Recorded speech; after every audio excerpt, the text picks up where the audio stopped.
Alright, welcome back to some more streaming time. Let's get it going. So, as with usual with these streams, I usually start them off by recording the episode I'm going to do, and then from there doing a bunch of side content. I don't know how much side content I have left with Brian Griffin, so we're going to figure that out first before I do that intro. Thirsty. I bought cough drops recently. I don't feel sick by any means, but I think just because I'm talking so much for such prolonged periods of time that it's making my throat sore. I think today we'll probably go for 3 hours, just because I have softball later, and I want to, and I want to make sure I have time, get cleaned up, get some more food in my stomach, and have time to drive out there, especially because of when the game is, traffic might not be the best. Where the fuck did I put my, there's my fucking, I have Scampi, so I have a container of fucking Scampi.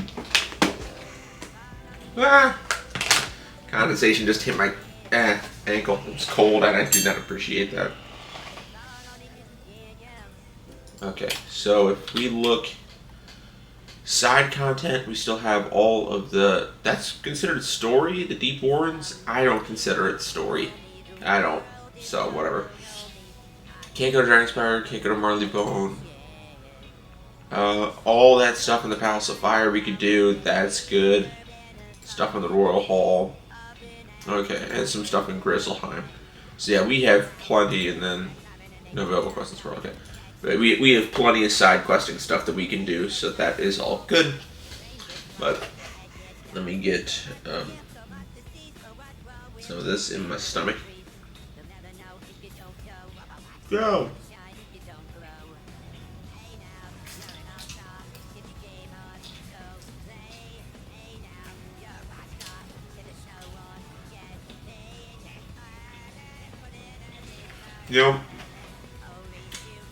I find it super odd. Shellfish. I find shellfish to be kind of odd. Amazing. I love them. Not as big a fan of lobster compared to crab or shrimp, but they're all good. But it's just weird. They're like muscle structure and stuff.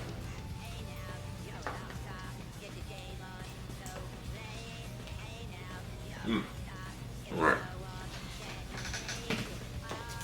I'm going to set it on the side to eat it as I go. As you can see, our mount ran out of time, so we're going to go back. And we'll pick the dromedary. Find out. Sweet. Okay. So first let's start with the story stuff. And then let's go to Crocotopia just to make it a little bit faster. Yeah.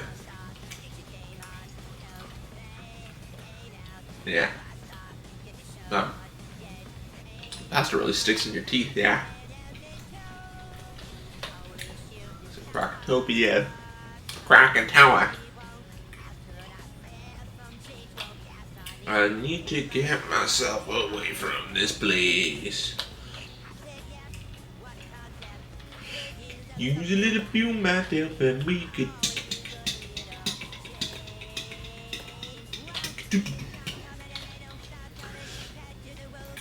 Well, that's a cool mount, just hanging down by some flowers. So. Oh wait, what are those stairs down there? Hold on a second. I just saw that for the first time. Are those just set dressings? I think those are just, yeah, those are just set dressings, it looks like. Okay.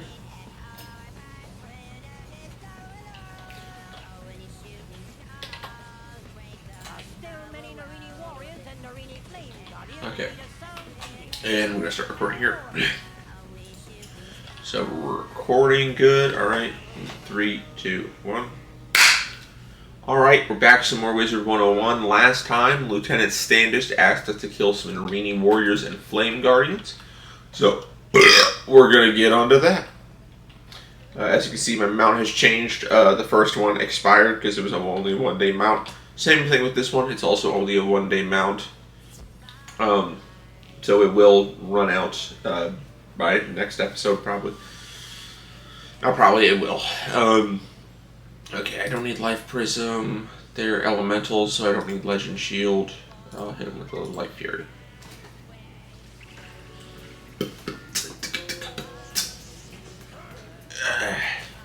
Apple juice. Love me some apple juice.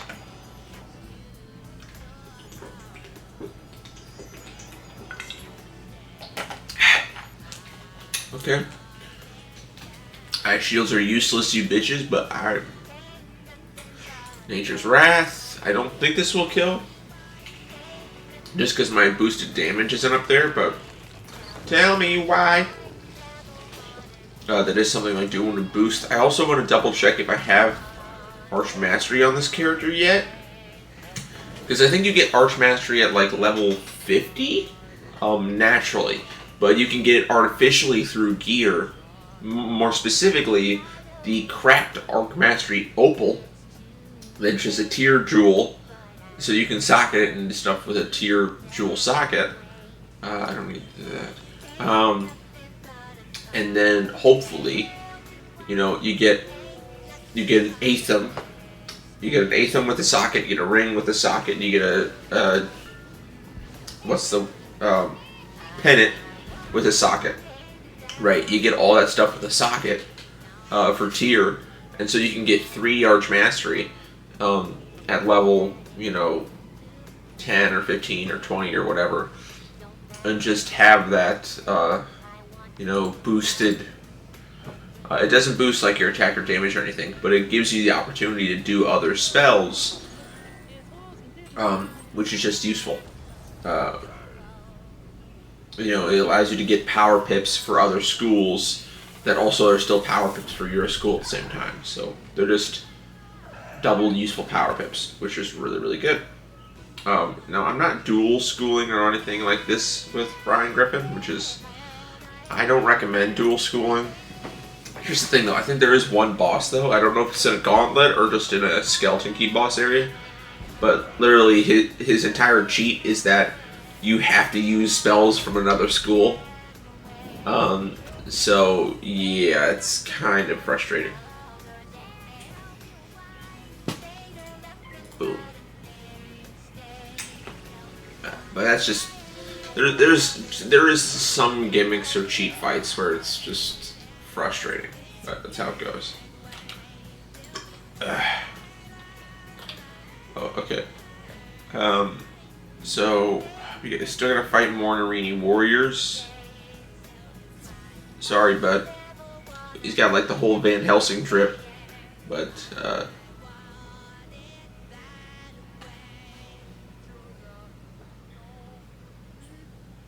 it's a really weird fish pet. I've never seen that before.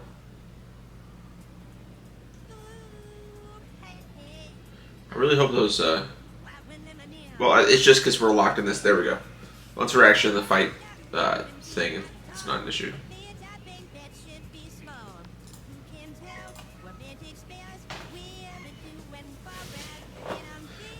Ow. Yeah. Should probably set a timer, that way I know when to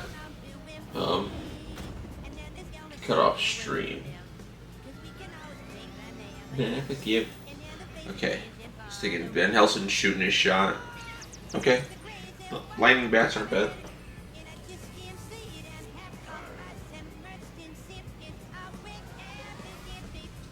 Future. All right. Always okay. I can hit it with an imp. Start working on the next deck.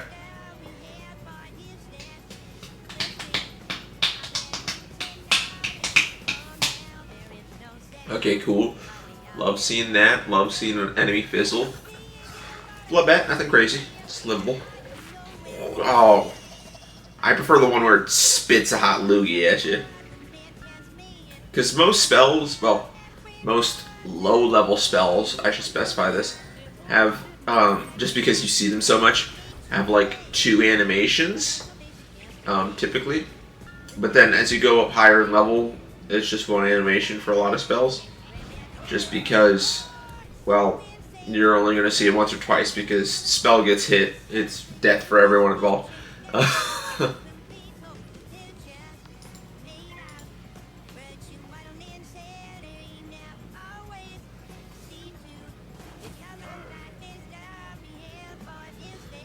It's so out of time. What I'm listening to is like just he's like he's faster than like the pace that he should be singing, and it's just like ooh.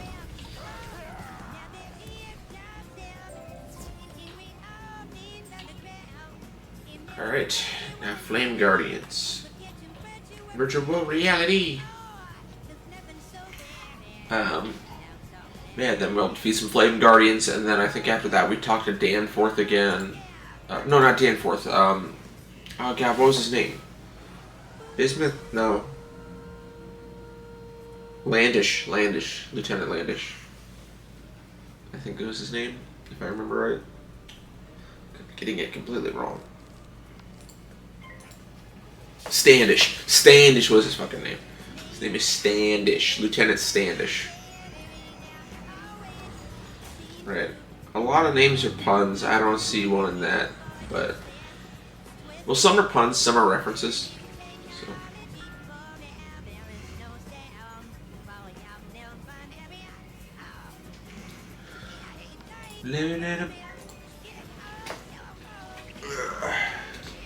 More Scampy time, baby.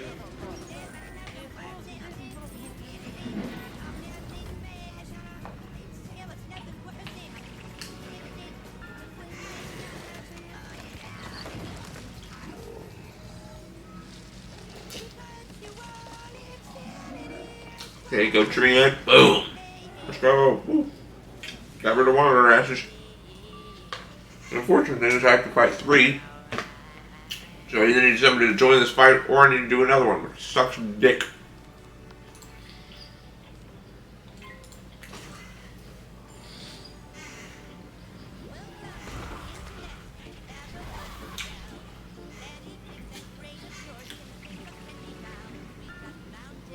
Yeah.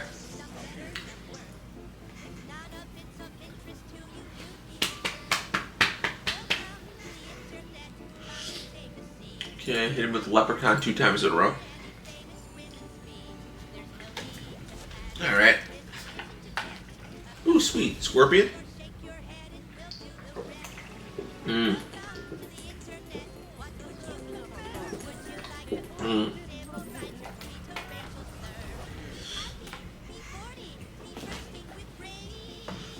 Alright.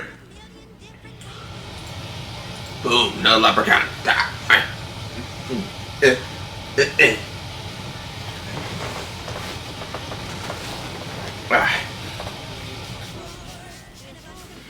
There we go.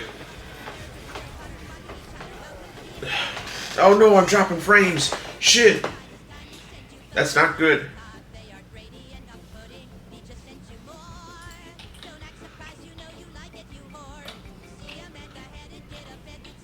Come on, Flame Guardian.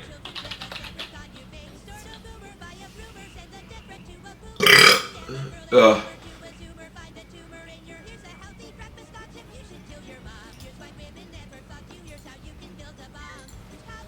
Oh God. No, stop dropping frames. This isn't good. No.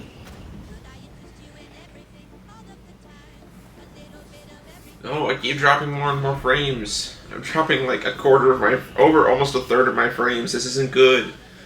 I should be having good internet.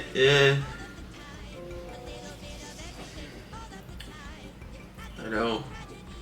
It's probably just a dip. It'll pick back up, but that's frustrating.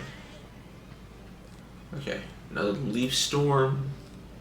Oh no! Oh, I have Leaf Storm in my hand, so I probably should have weakened the other guy. And all that jazz. Oh, it's green again. Are we good again? I don't know. Oh, sweet Leaf Storm. Ooh.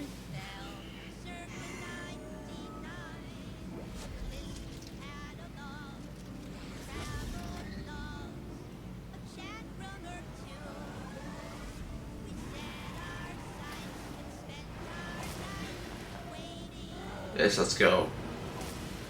Alright! Leaf Storm. Boom! Oh, ah.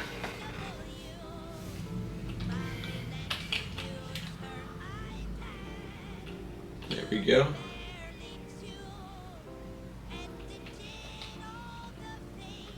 Okay. There we go. I'm going to lock my level actually. We're at 17, which is pretty good. But I want to save my energy for pet training. So now I got to feed the 4 Narini brothers. Those are going to be kind of longer fights. So hopefully we can get through them in a comfortable time. So we'll do a Corey Narini's chamber first.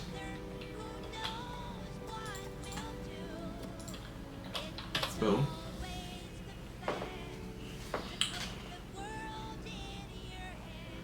So we'll fight all the Narini brothers, and then hopefully all goes well. You may have seen the fall of the other Narini, but the next thing you will see is me celebrating my victory. Suck dick. Suck it real quick. Okay, so he is... Alright, so I'm going to put up a legend shield.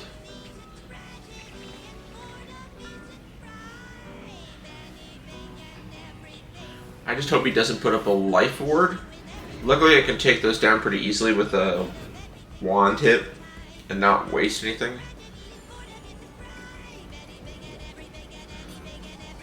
Okay, I'm fine with the negative charm. Not gonna put up a blade, so I'll get rid of 2 of the Furies, put up 1.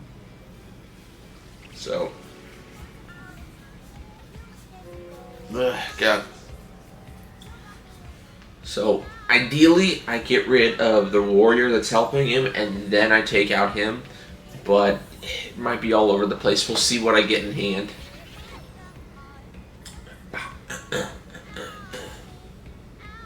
Okay, so I don't need a sprite, I don't need a fairy. I can heal on my own terms. Yeah, I'm going to...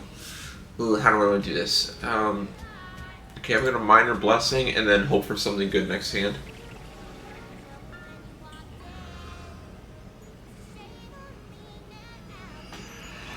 Yeah, you never know what you're going to get with it.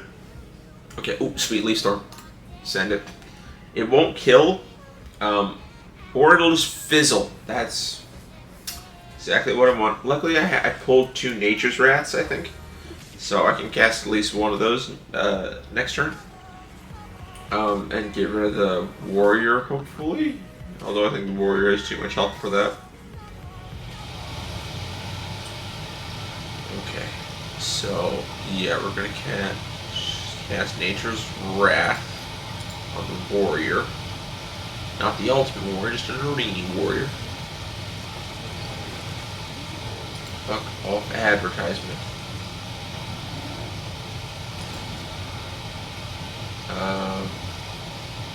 No. No, this is not at all... Okay, Jesus. It's not at all what I... fuck. I was thinking playlist went off the rails. The first 5 songs and everything were like perfect. Exactly what I was looking for. And then it's just like, guess what, bud? Now we're going to give you a playlist that is wildly different. It doesn't have anything to do with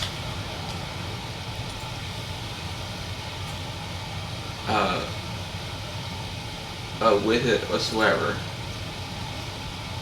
But that's just how it is.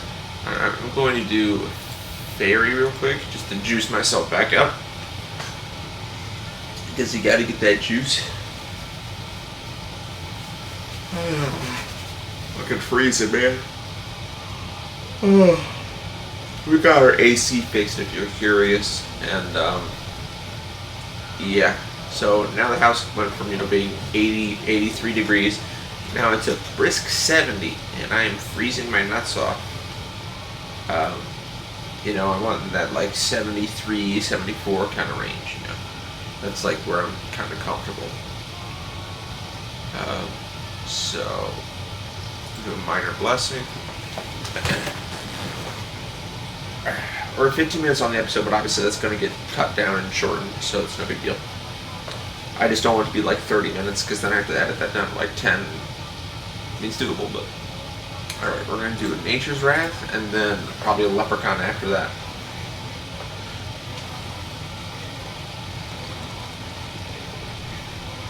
Oh, crit. We might not have to do anything extra. The crit might have done it for us. Boom. Yes, it did. Gotta love me a crit.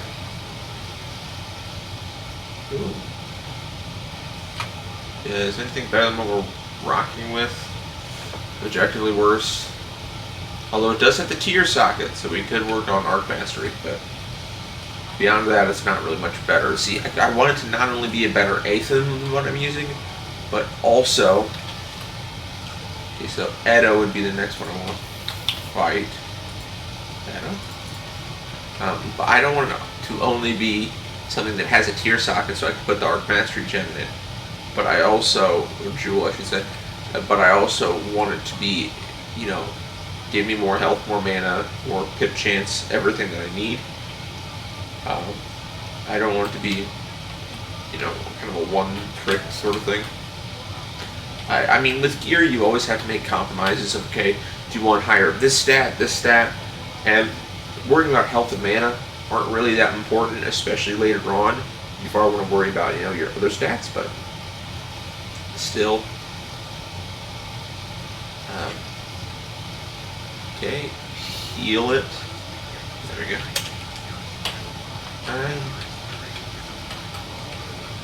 Okay, this guy, alright, fire and balance, that's fine. So I don't need a legend shield for any purposes. I can keep, give her one of the sprite cards, and I'll put up a life trap. Let's see, what is this one? Okay, that's fine. I can rock with that, that's no big deal.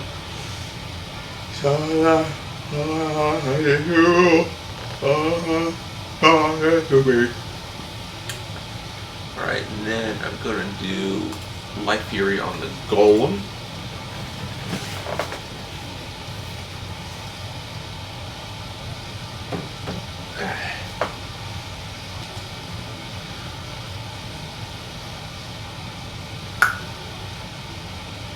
Okay, boom, let's go.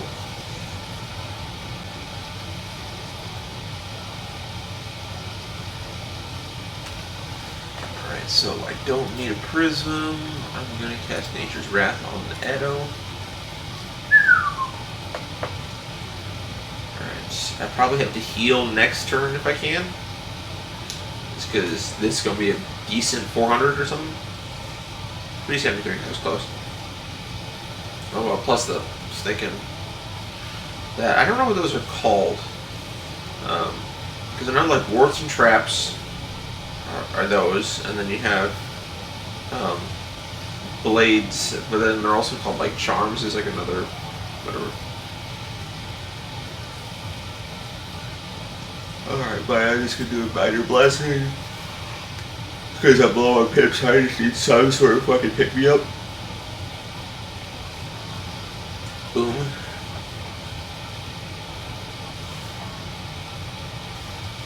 Okay. And then I can cast a fairy, and then it should be pretty easy to take him down in like 2 turns.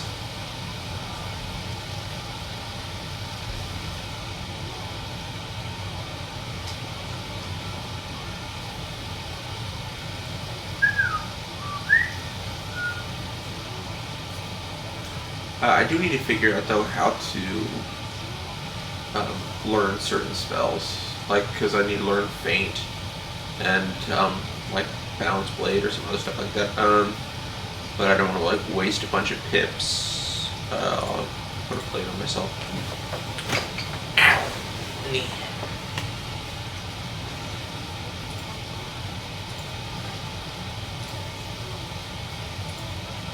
Okay, cool. So that's down on mount, that's good. And then Nature's Wrath's ass.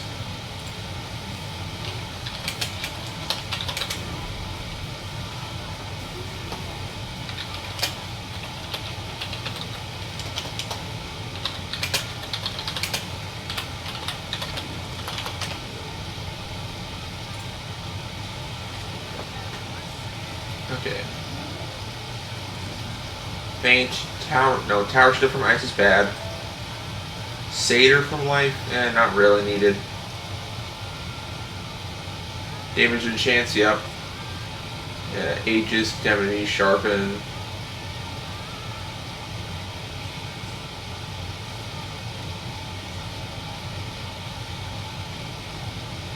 Faint Frenzy, Elemental Blade, and Indemnity.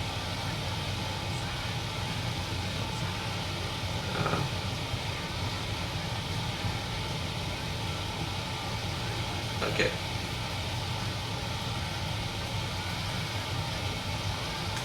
Okay, so Death up to Faint. Okay, so crap, I'm gonna have to use all mine.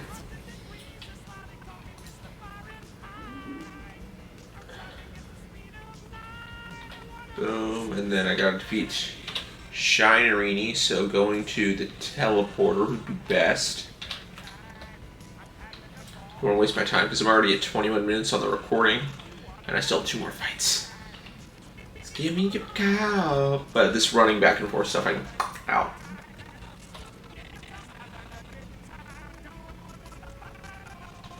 Alright. Boom. Green. Boom. Alright, time to fight Shinerini. Let's go.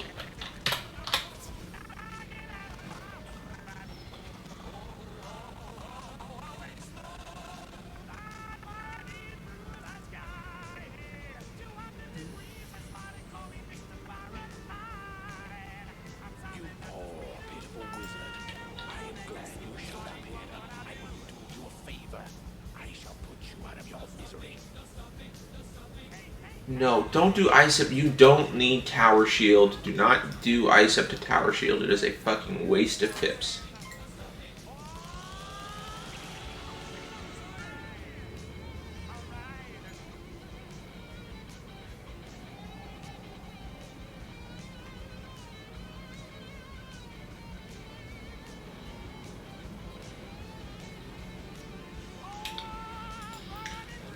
Fuck. Okay. Well, we'll do... yeah, we'll do a minor on Shy real quick.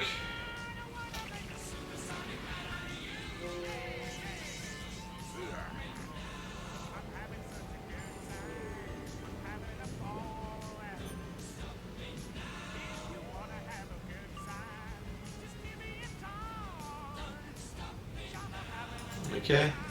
Then I don't need the Legend Shield. I'm going to do a Nature's Wrath to the Rainy Warrior to hopefully get rid of him.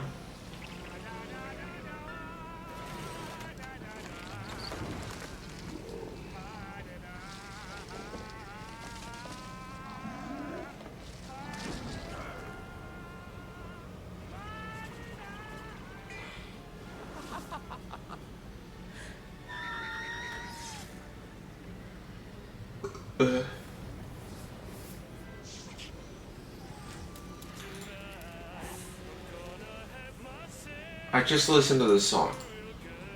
Oh, it's the Dio version. I don't know the Dio one. There we go. I can deal with Scout.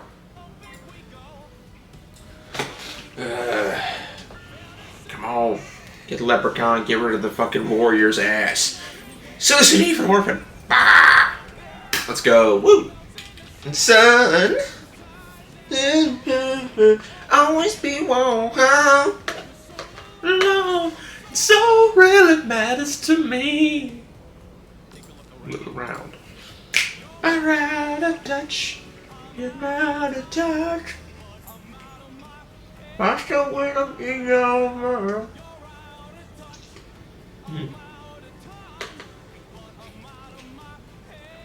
I would do like a fucking leprechaun.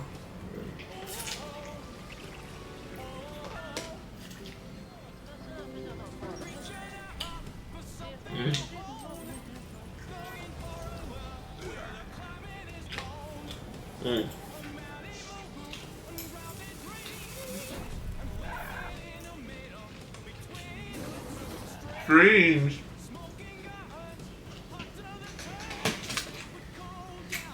Oop. No, cash or Sprite. I need some healing. I don't know. I should have cashed the thing. Boom. Oh, I fucked up. It's fine.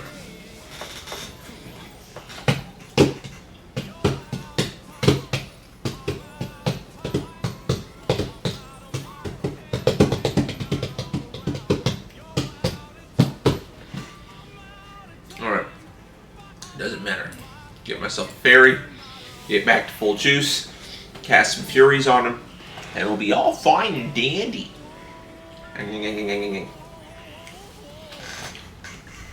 Ho ho ho. Ho ho ho.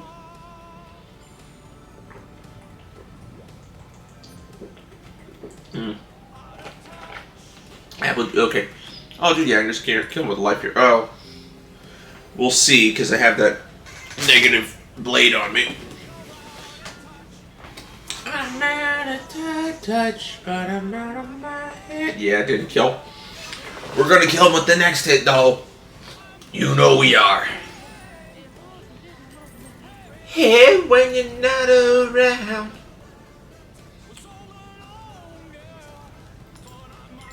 Why does that feel weird? Where's my... Is that a cut on my ankle or something? What is that? I just feel like this weird, like, groove in my ankle. Odd. Okay, anyway. Now I have to fight the last Narini brother. Then we'll call it from there. Okay. Out of time. Out of touch. Oh, hey, Private Livingston. Thanks, bud.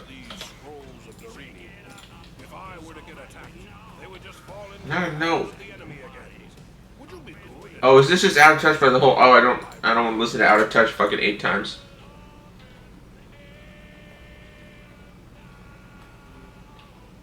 All right, Nebbit Narini. We'll fight that son bitch. Then that'll be the episode. But we'll still be streaming after that. Do a bunch of side shit. Ooh. I'm begging. Alright. Got some ample leprechauns. How are our spellments doing? Doing okay. We're pretty close to upgrading leprechaun. Only 19 spellments away, which isn't that hard to get depending on what bosses you're fighting.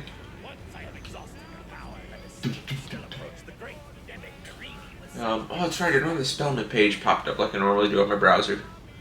Okay, so I don't need... Okay, I'll put a trap on him.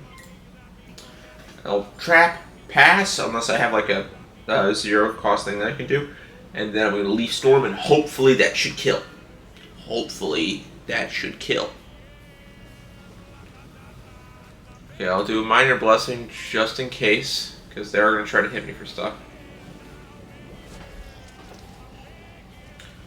Alright, that's all good. Okay, 156, no big deal. Just a scorpion. I realize now I'm almost out of mana, so it's a good thing I'll be switching to something else after this, so. Alright. Come on. Crit, that's what we love seeing. Fully back up. Well, not fully, but close enough. Right, Leaf Storm time. Theoretically, this should kill both of them, especially if I crit. But I have to not fizzle. And for pet spells, giving me the only 1 copy. Ugh. Granted, fizzling just puts it back into your deck and you can pull it later, which is nice. But let's go! Leaf Storm hit. Okay. Oh, and we critted. Fuck yes. Boom. Golem's down. And then here's this bitch. He's going down with the trap. Boom. 520 damage. What?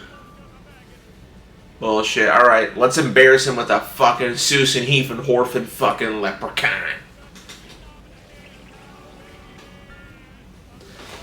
Whee!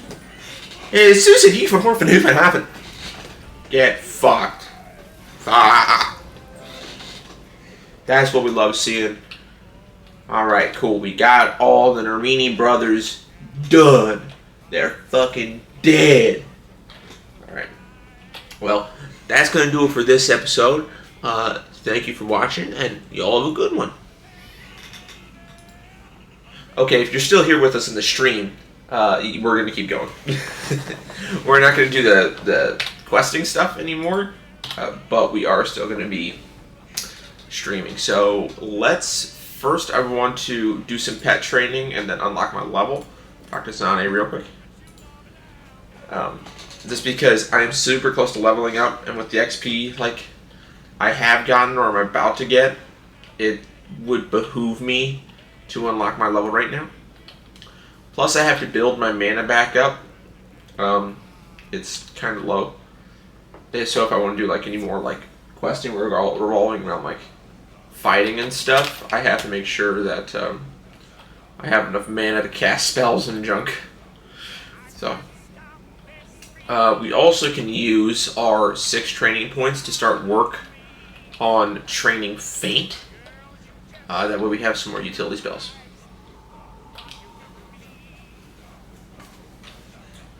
When you hold me. Oh wow, this guy is too. Okay, we have a fuck ton of side quests, don't we? Okay. Well, luckily I'm about to go to Ravenwood in a second, then I'll go to the Pet Pavilion, and then. Alright. And then I know there's some events going on, like the Pet Promenade. So win a pet game, feed pet snacks, hatch a pet. What's this? Hatching elixir, hatch all eggs, reset hatching timer, and next free hatch. How many points is that? 240 points. Ugh. And there's only 4 days left, and there's no unlimited points, and nobody plays Pet Derby. Nobody fucking. Even during the promenade stuff, nobody's playing Pet Derby. So, I just have to hope I can work with my pet enough to, like, get the promenade points that I need. Girl.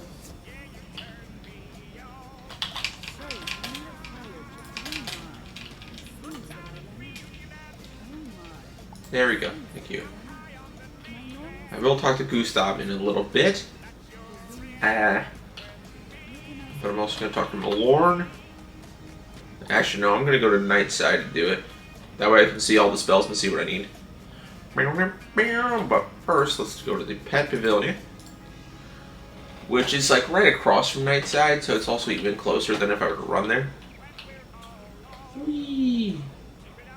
But I want to breed an opossum for my balance wizard, so that's why the hatching thing is important. But we're going to skip game. Killer Tomato. Well, we also probably want to go home and see. I don't know if I started farming on this guy, but I mean gardening. But I do want to see if I have to take care of any plants.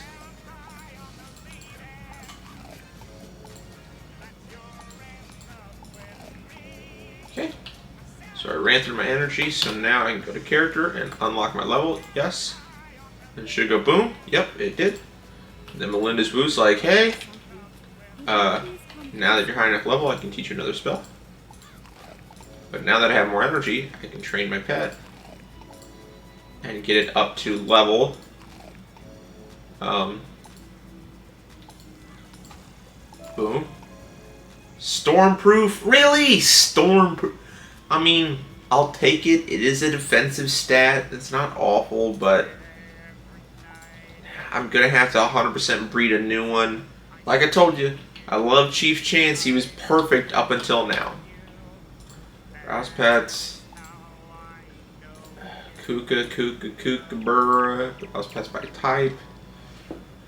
Because look, Critical Striker, Critical Pain Giver, love it. But was just not. This one went bad except the Ward Wrecker. The Ward Wrecker is really useless. But then again, I might not get it. I might get the other stuff, which is good. So this one wouldn't be bad, because Energizing Battery, Unicorn, Pet Rescue, amazing spells. Even though my healing's on point sometimes. It's good to have. What's Green Thumb? Oh, I don't need that. Boss Toad? Why would I want that? This wouldn't be bad. Energy Bringer, Life Bringer, Unicorn, Critical Striker, and Spellproof. This one wouldn't be awful. So Little Piper wouldn't be bad. Life Striker, Pain Giver, Critical Striker, Life Bringer, and Fearless Fortifier. Actually, this one would be better. Zeus. So If I can save up 103 grand and get Zeus, that would be pretty good. I'm at 28 grand right now, and in the backpack I have some stuff that I can sell. But actually, fuck, I have a lot of stuff I can sell, which isn't bad.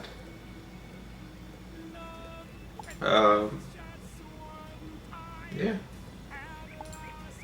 Boom. Then I have all these bullshit pets. Fucking. Who's Fuzzy Rabbit is a courageous bull. Oh, that's right. I never trained him. I actually want to see what he has. I prefer the Kookaburra because of Leaf Storm, but I want to see what Fuzzy Remy has after I get Forest Lord. After I get another AoE, wouldn't matter.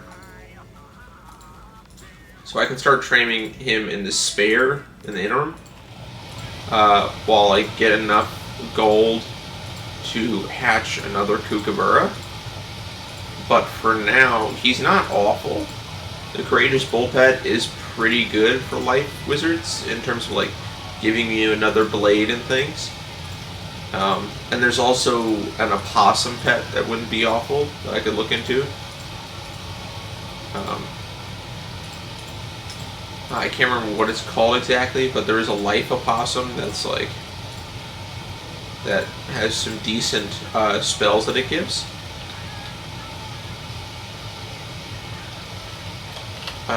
Browse pets, life, opossum.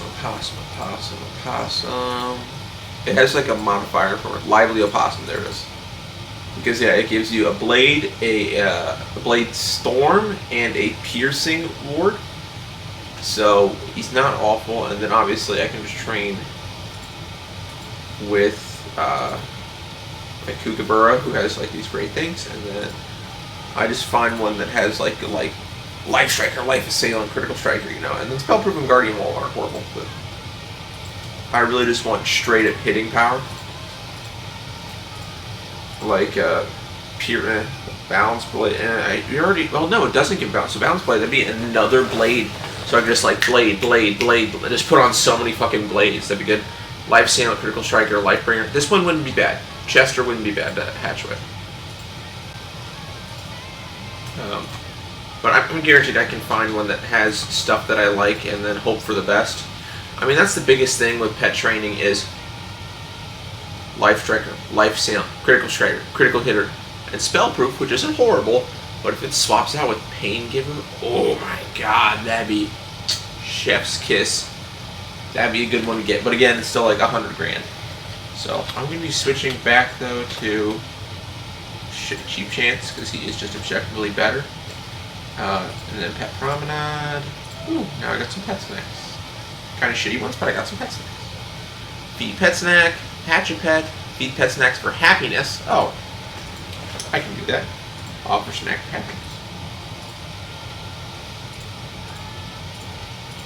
Oh, feed a stack of snacks. I didn't mean to feed all my killer tomatoes. Oh god. Well, that was dumb, because now I don't have any more killer tomatoes, and I'm still 5 points away. And I'm not doing the pet derby, and I'm not winning it. Oh, win a pet game? Oh, if you skip them, it doesn't count. Okay, well, I don't have enough energy to do them anyways, so. So next we're going to go to Night Side. And, okay, I might want to adjust my audio even more. Okay, so, because it keeps going in, like, the red when I get really loud. And I don't want to do that. But I don't know if it's the black line that you can hear, or if it's the top of the bar. So I'm just going to advance audio properties. It's at 5 right now. I'm going to do 2.5. I can't do 2.5, so I'm just going to do 2. And because I know decibels are on like a logarithmic scale, it's okay, it's still kind of doing it, but that's fine. Because, like, yeah, decibels are weird. Because I think it's for every 10 decibels louder, it's 10 times perceived loudness more. I think it's what it is. Oh, he just does. Oh yeah, he does the bullshit spells that I don't care about. And then he has a recipe shop for TC, which I also don't care about. Oh, explode. Alright. Dworgen. So Faint is after Dream Golem. So it requires 1, 2, 3, 4, 5, 6, 7 of my training points to get. That's a bit frustrating, but it's fine because I do get vampire and ghoul, which I can kind of throw in my deck using Arc Mastery for like just quick, kind of keep me alive heal sort of situations, and then take out some like the sprite spells I don't use.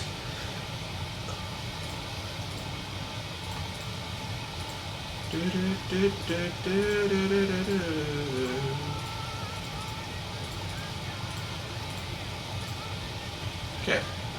And I have to be level 20, I believe I'm level 18? Level 18, so I have to level up before I even learn any of those. I'm going to go to my deck real quick. Get rid of the dark sprites. Get rid of the sprites. And add 2 ghouls and a vampire. Just as like a little bit extra. When did I get regenerate? It's an item card. My wand doesn't give it. My Aethan doesn't give it. My amulet doesn't give it. My ring doesn't give it. My pet gives it. Oh! Kookaburra gives regenerate. I didn't know that. Okay, well I gotta talk to Gustav in the shopping district, so we're gonna teleport to the dye shop and then run around.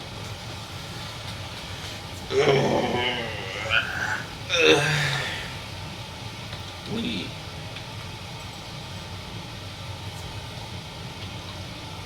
Okay, Gustav Copperflame. I think he does housing or. Oh no, he's the ring shop owner? Huh. Oh, flame gems. Dragon's Mouth and Golem Court. Can I teleport? Is somebody there? Please tell me somebody's there. No, okay, I'm just gonna teleport to the commons and hope that they are near Golem Court, or near like the little play area. I don't think they're gonna be by the lake. Yeah, they're by the lake.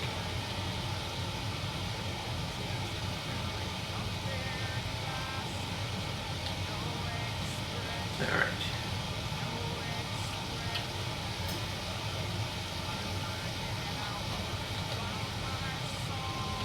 So Golem Court, and then we gotta go to this area for like a flame gem with a dragon thing, and a Dragon Mouse Cave. And then in Krakatopia Spiral Chamber, we will get to that. Is there anything else here in Roy Hall, Grizzleheim? No, everything else is over in Krakatopia. Ready to turn in quests? Okay, I'm just gonna go to all quests. And we're going to go to Krakatoa.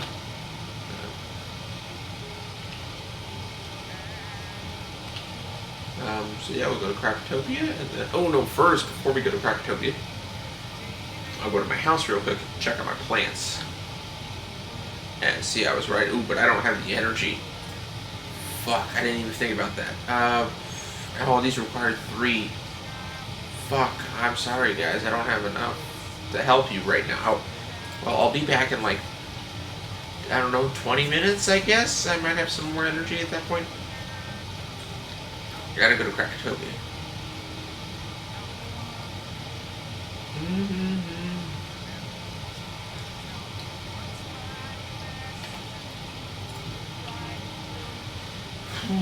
Because I get energy every 8 minutes, I think. 59 base. Oh, no. Oh, sweet. Oh, and I'm getting stinking Spellmans because of this. Let's go. Standish, no. Collecting gems, okay. Private Archibald and Palace of Fire. I know there's a quest where I have to talk to Lieutenant Standish, but I don't want to talk to him about the wrong one. Well, I think if I click the one I want in my quest book, then it'll only do that one, and then I'm not accidentally advancing the story. If I'm careful about clicking, I think.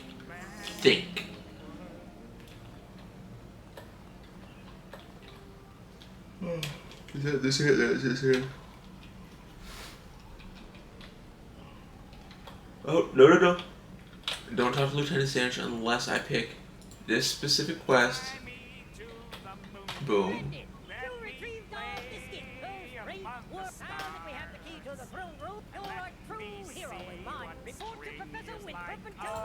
No! Damn it! Didn't want to do that. Well, attack private board. Wait, who is where? Okay, he's by the cat. Oh, I got some spell ones, which is fun.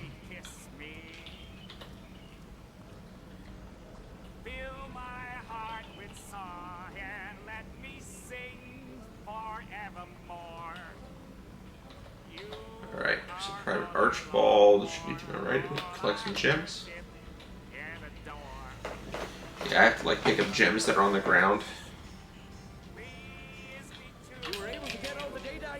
Good. Awesome. Don't want to talk to Winthrop. Or Winthrop, whatever.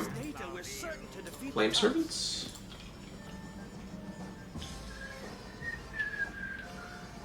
They had to be in the Chamber of Fire because those are Flame Guardians, not Flame Servants.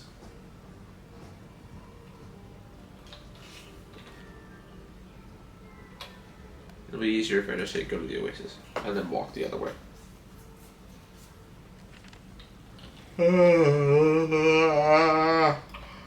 Hurry, Dobby, Scooby Doo.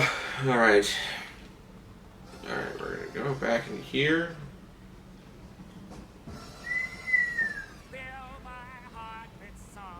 Don't talk to Winthrop.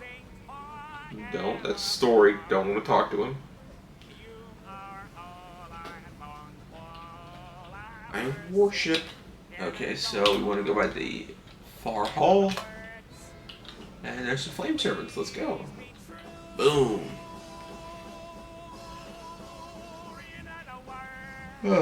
Alright. Well, we'll put a live trap on this fucker.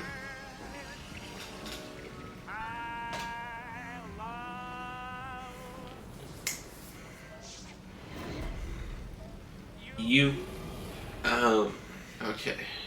So that flame servant should. Oh, okay. Never mind. Harder one's already in the fight. Cool. Well, you will also get a life trap.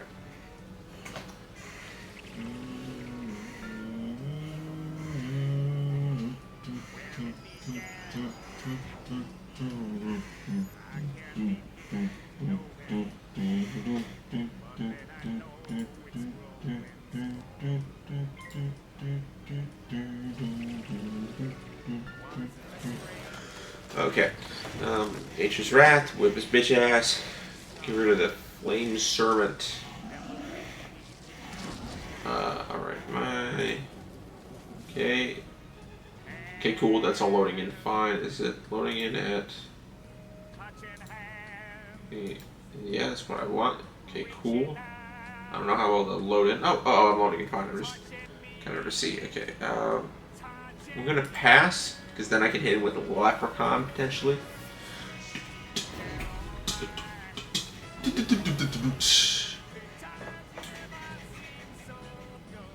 Okay.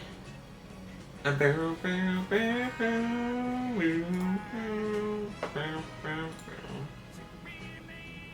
let's go.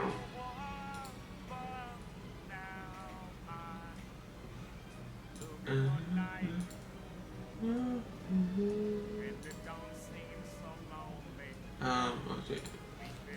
Oh, Leprechaun. Sorry. It was taking too long. I was looking at some other stuff.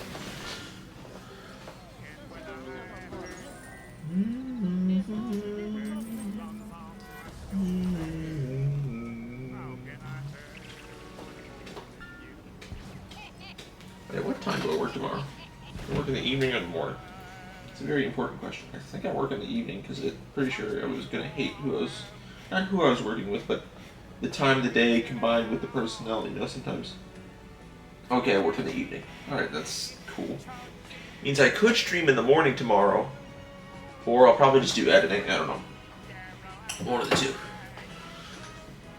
And then Saturday will be another fudge stream, because I will be making fudge that day, so be prepared for that.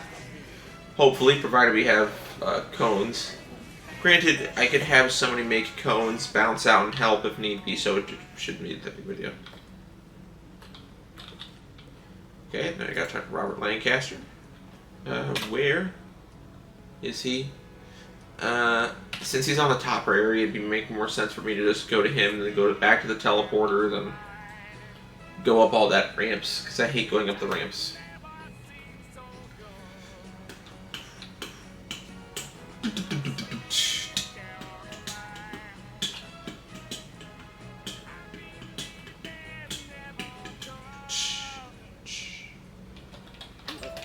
Some eternal flames.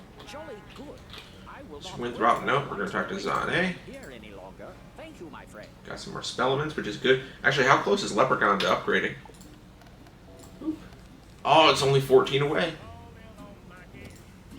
That's good. Zane. We're also right by one of the Croctopia beetles. I think it's behind the library, so we can go and get that real quick.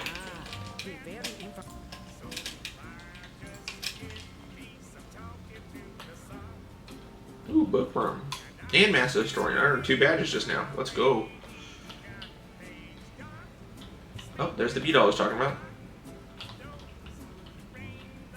I forget where the other one is, but... Oh, I know where the other one is. It's back over here. And I think it's behind one of these buildings or something?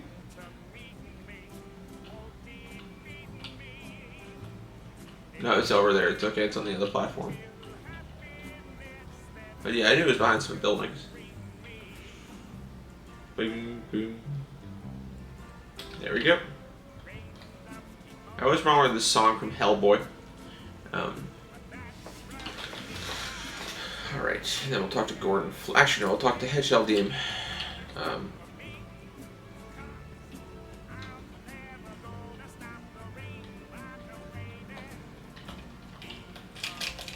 Alright, and then... Okay, Sergeant Major Talbot, okay.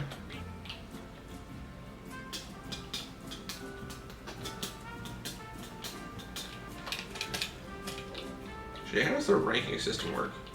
Okay, so their arrows go the opposite direction. Okay. They go down instead of up.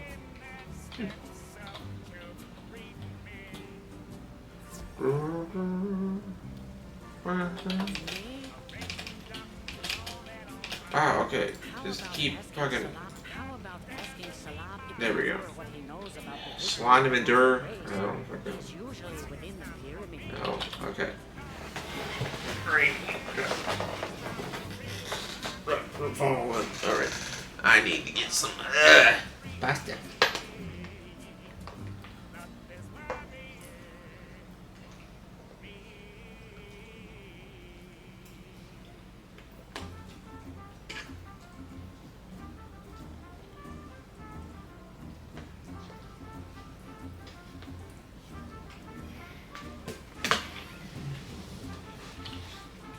Okay.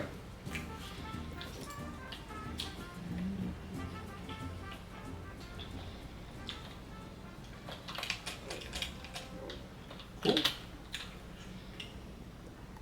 Talk to Hedgeldim.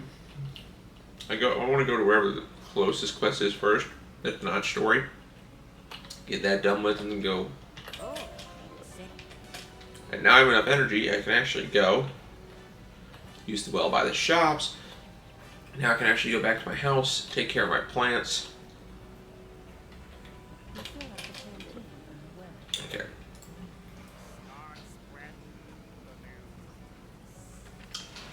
It's crazy. I have, like, I think almost 100 videos. I don't know. Well, in playlists at least. I don't know what else is done. Because what, rant sound bites, that's 31, plus sub reviews would be 58, plus stream VODs would be 74, plus Minecraft would be 80. So I have 92 videos, I think. That's neat. Okay, but I gotta take care of these plants. So first, pest spells, zip zap.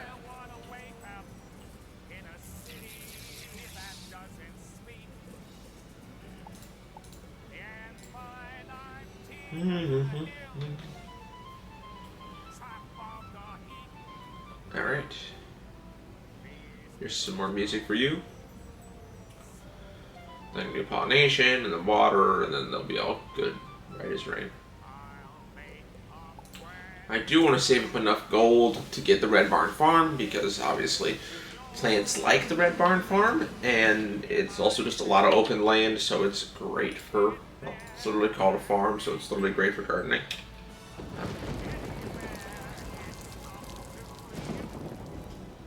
Boom, boom, yep, all nice and healthy, great. Okay, is there any quests in Wizard City? Wizard City Library, yep. Yep. And I'm level $19 Fortnite card. Ugh. Bum bum bum bum. Bum bum bum bum. Okay, you're talking about adding IGs and shit. Okay, that's something that bugs me about Wiz. Is, like, friends on Wiz are not account-based, they're wizard-based. I'm like, dude, what if I got a friend, right, and he likes to play on his whatever wizard sometimes, and I like to play on my whatever wizard sometimes, but then we want to swap to other ones that we have, but now we have to make sure that we're friended on every single one of our wizards with every single one of our wizards. So that we have, you know, you have to do the friend thing 36 frickin' times to make sure that I've got all of his 6 on all 6 of my wizards and vice versa. Or wait, it's more than 36. It's 72. Okay, well, well, no, because the friendship, okay, let me think here. I think it's just 36. Right? Because if we say A1 gets A through, what is it? A, B, C, D, E, F. Okay, so A1 gets A through F2, right? Like, he has to swap, or I have to swap between all my wizards, but A1 gets A through F2. And then you go to B1, and they get A through F2. And this, okay, so yeah, it's only 36 times. But still, instead of doing it one time, our accounts are friends, it's on a wizard basis, so we have to do it 36 times? And then what if I delete a wizard?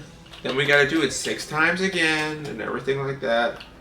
Because, like, oh, you know, I'm done with my ice playthrough, I want to try a death playthrough, because they only give you 6 wizards, but there's 7 schools, so if you want to try all the schools and all the different playstyles, you have to delete and recreate another wizard. You just have to.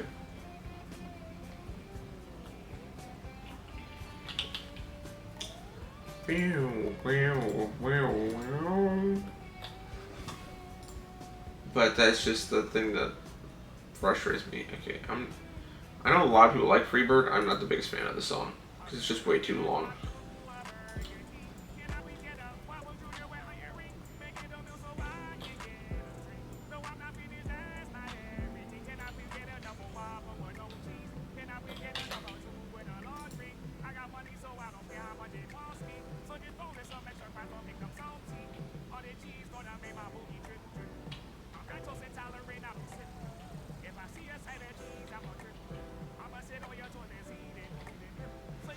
Okay, Zani and the Oasis.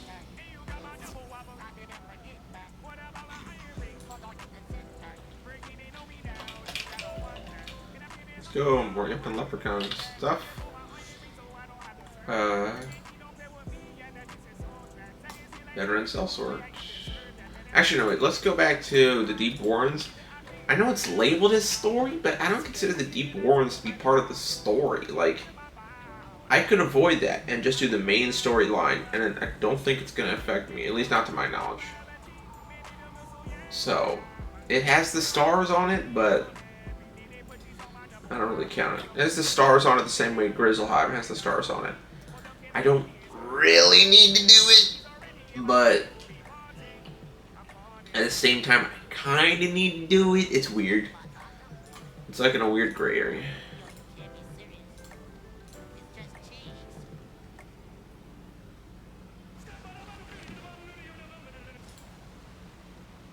I don't care about fucking JoJo. Stop giving me JoJo covers.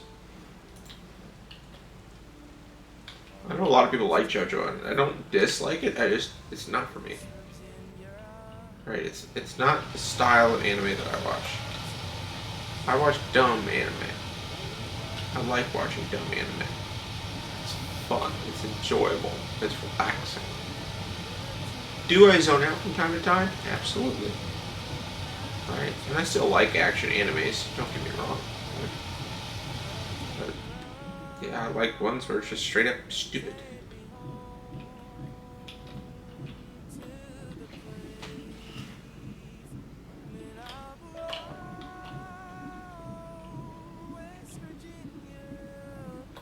Oh, collect storm battery pieces. Oh.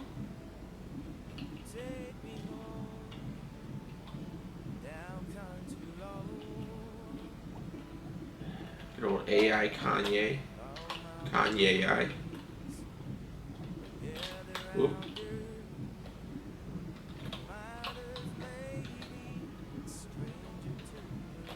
Oh, I just need one more storm battery piece. Which I see one right there. Ooh, that could have been bad. I'll rush in, thinking it's clear, when in reality I'm going to get fucked by some guardian. I talked to Dr. Zygmunt. Oops, stone. I need that. Oh yeah, I need to check up on my crafting. Make sure I have enough materials to craft that ring. And then I think after that I need to craft the Poniards of Gallantry, and then yeah. Yeah, there we go. Put these set dressings in the way and they prevent me from fucking moving. Ugh.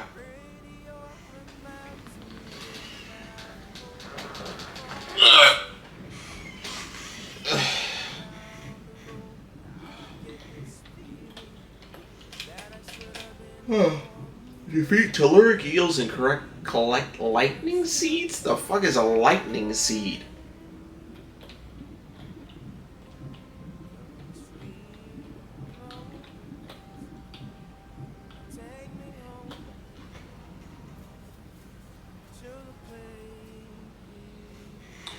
Okay, well, I don't need. Well, I might need hammer. It's not going to use it. Okay, so life. Bye bye.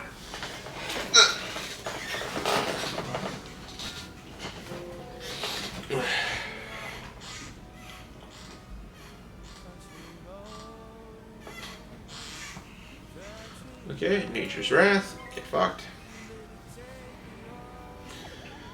Ah.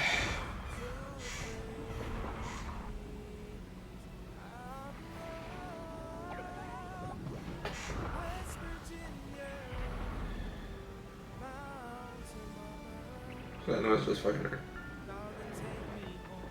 Yeah, I might be hearing things. I don't know.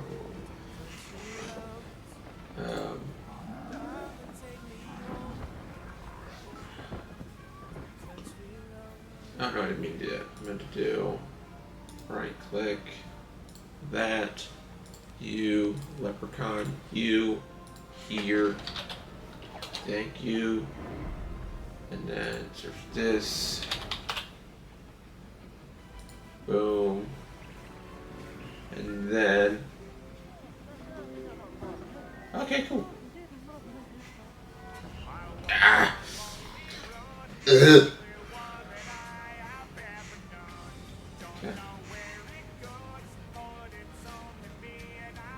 Alright, so then we can do another. I'm thinking about updating my logo. I don't know. Because I obviously like the Moonman Soda's logo. I like it. You got the moon in the background, and soda, and some other stuff. I'm thinking of changing the moon in the background to be the creepy moon in the the Liver spell. I can't remember the name of the spell, but in the one like double-headed dog spell that Myth has. And use like the creepy moon instead, because I think that'd be like fitting for the fact that I play fucking Wiz. So I think that would make sense, and that would like line up with me.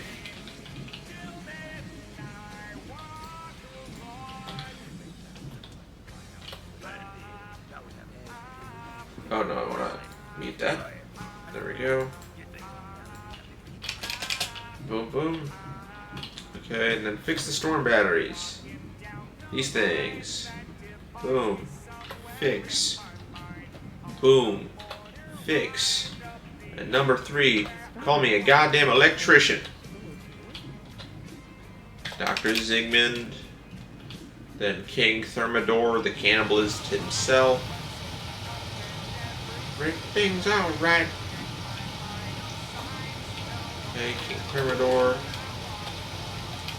Go to the Royal Tower, and then I gotta defeat the fake king, I'm pretty sure. I have this, that's what I have to do.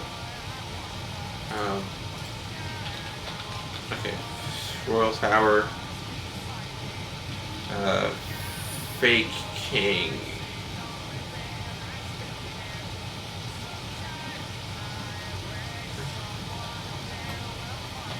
Okay, crap. Kinda wish I didn't do the searches. Okay, Chocolate, this is an easy one. So... okay, that's good. Boom, boom, that's what I want. Boom, boom. And then I need an elbow. Fuck, give me... elbow, give me the right elbow. There we go, boom. Boom, and then another boom, boom. That's good, boom, boom. Boom. Then another... crap, I need another straight across. Boom, boom. Another one. Boom, boom. Yes!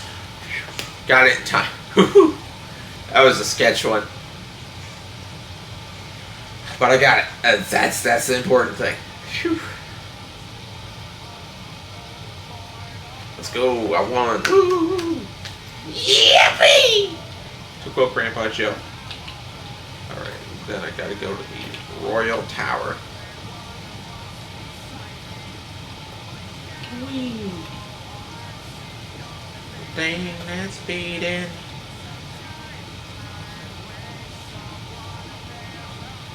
Okay, there's the scarefish. Then I gotta walk past 2 barricades, and then the guard, and then to the Royal Tower. And that was done.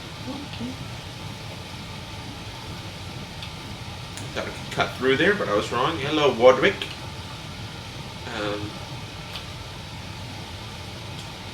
And then the Royal Tower with the guardsmen. Oh, go right. Yeah, that's right. Alright. Okay. Good. What's this? Okay, let's see. Exit out that one. Okay, and then King Amadeo. Amadeus.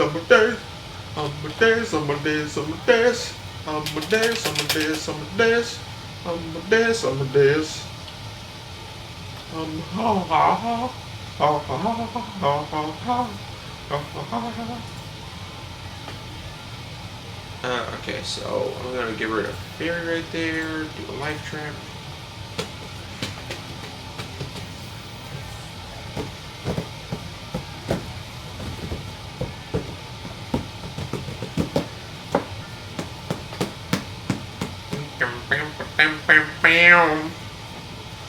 Okay, I have a Nature's Wrath, and that probably will kill, but I'll put a Life Blade on and make sure it will kill. Ooh, an imp. Bitch ass. You know, the imp's original attack animation actually is what's used for the myth imp. Yeah.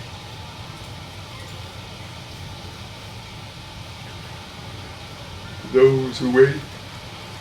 Where the fuck my apple juice go? There it is.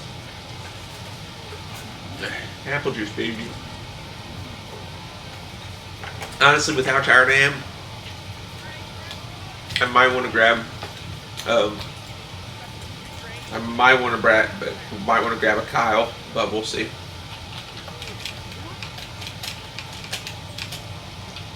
Go to his desk. Not his desk. This is his desk. And Catherine. Because he's a hopeless romantic. And he can't, give it a letter. to his sweetheart, but he can have me do it.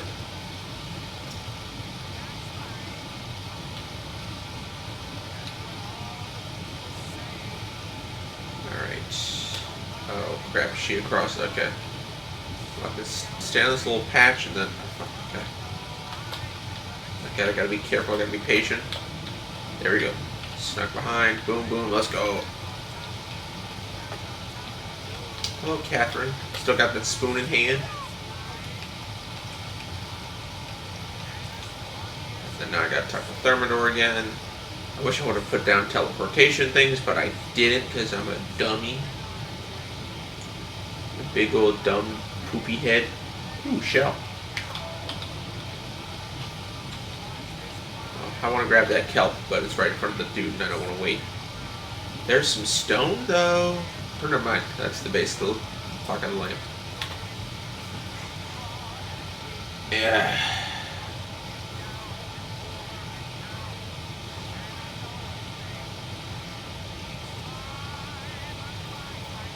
Oh god.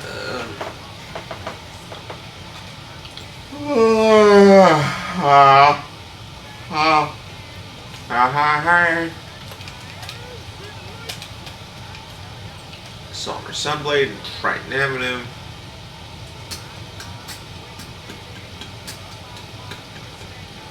Should I gonna feed Pepper happiness? Do I have? Oh yeah, fuck ton of 8 grapes. Yeah, feed the whole stack to that bitch. I have 8 grapes out my ass because for the longest time I was gardening Grapes of Wrath. And you always get 8 grapes from Grapes of Wrath. But sometimes you'll get golden grapes, which are like a little bit better of a snack, but not much. But I was farming them for the longest time. Not for any real reason I can think of. I just had them, and they kept giving me like replacement seeds, and then they would give me red grapes and purple Grapes of Wrath, which were even better rewards and stuff. So I'm like, okay, I'll grab them. But it was stupid, it was dumb. Oh, this is how I get the rocket outfit? I complete all side quests in Wizard City. Let's go. I am equipping that badge ASAP.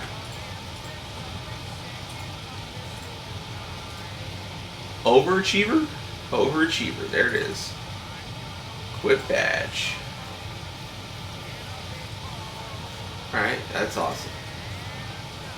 It's not much, but I find it. Oh, that's right. Do I still have... Oh, that's something I gotta check. I really hope I didn't just... Or is that a limit? I think that's a limited drop. It's not a guaranteed drop.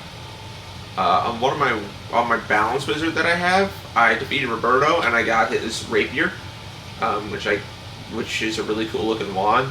So I plan on doing a stitch with that because obviously stitching that would be pretty pimp. Let's go to the Royal Hall to defeat some cell swords. Let's go to Ravenwood to go to the teleporter.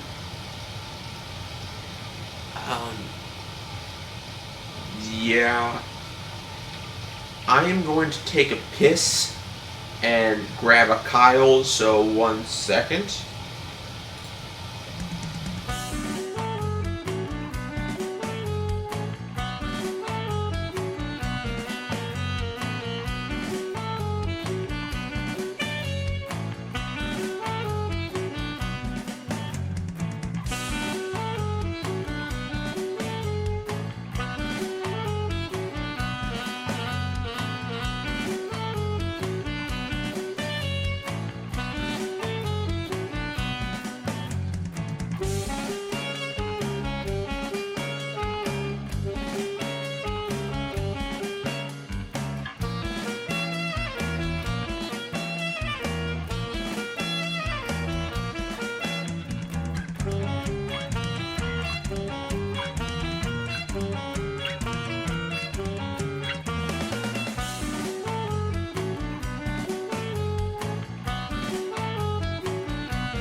Alright, we're back.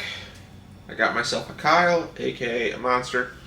And then I also got myself a bowl of carrots. So I'm going to be munching and crunching like a fucking horse for probably the next 20 minutes. So I apologize for that in advance. Ooh. That was interesting. I like that more than the Pacific one so far.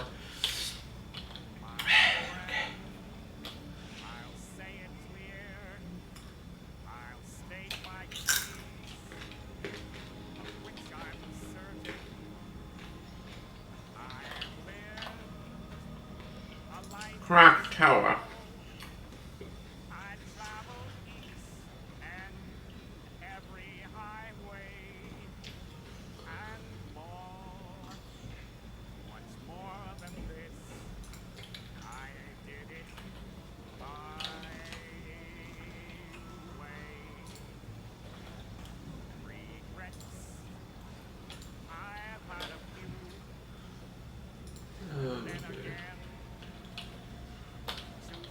Eat.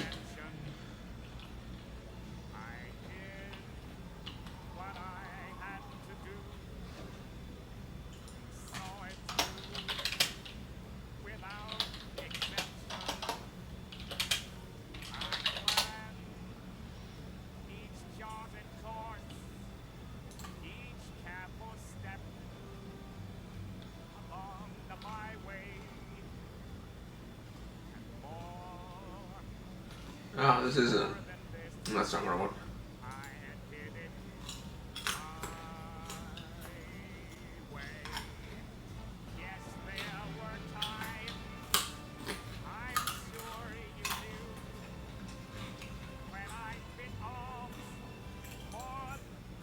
I'm gonna pause it before I let this play. Yeah, this works. Alright. Time to listen to some gay music.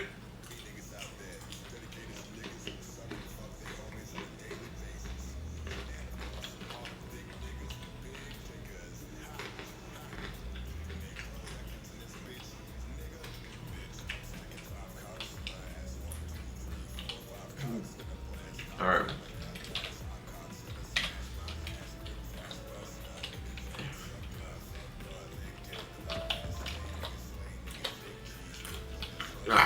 Oh, I didn't know I had a teleporter here. Well, too late now. Alright, deep mushroom. I completely forgot how heinous these songs were, but funny as shit.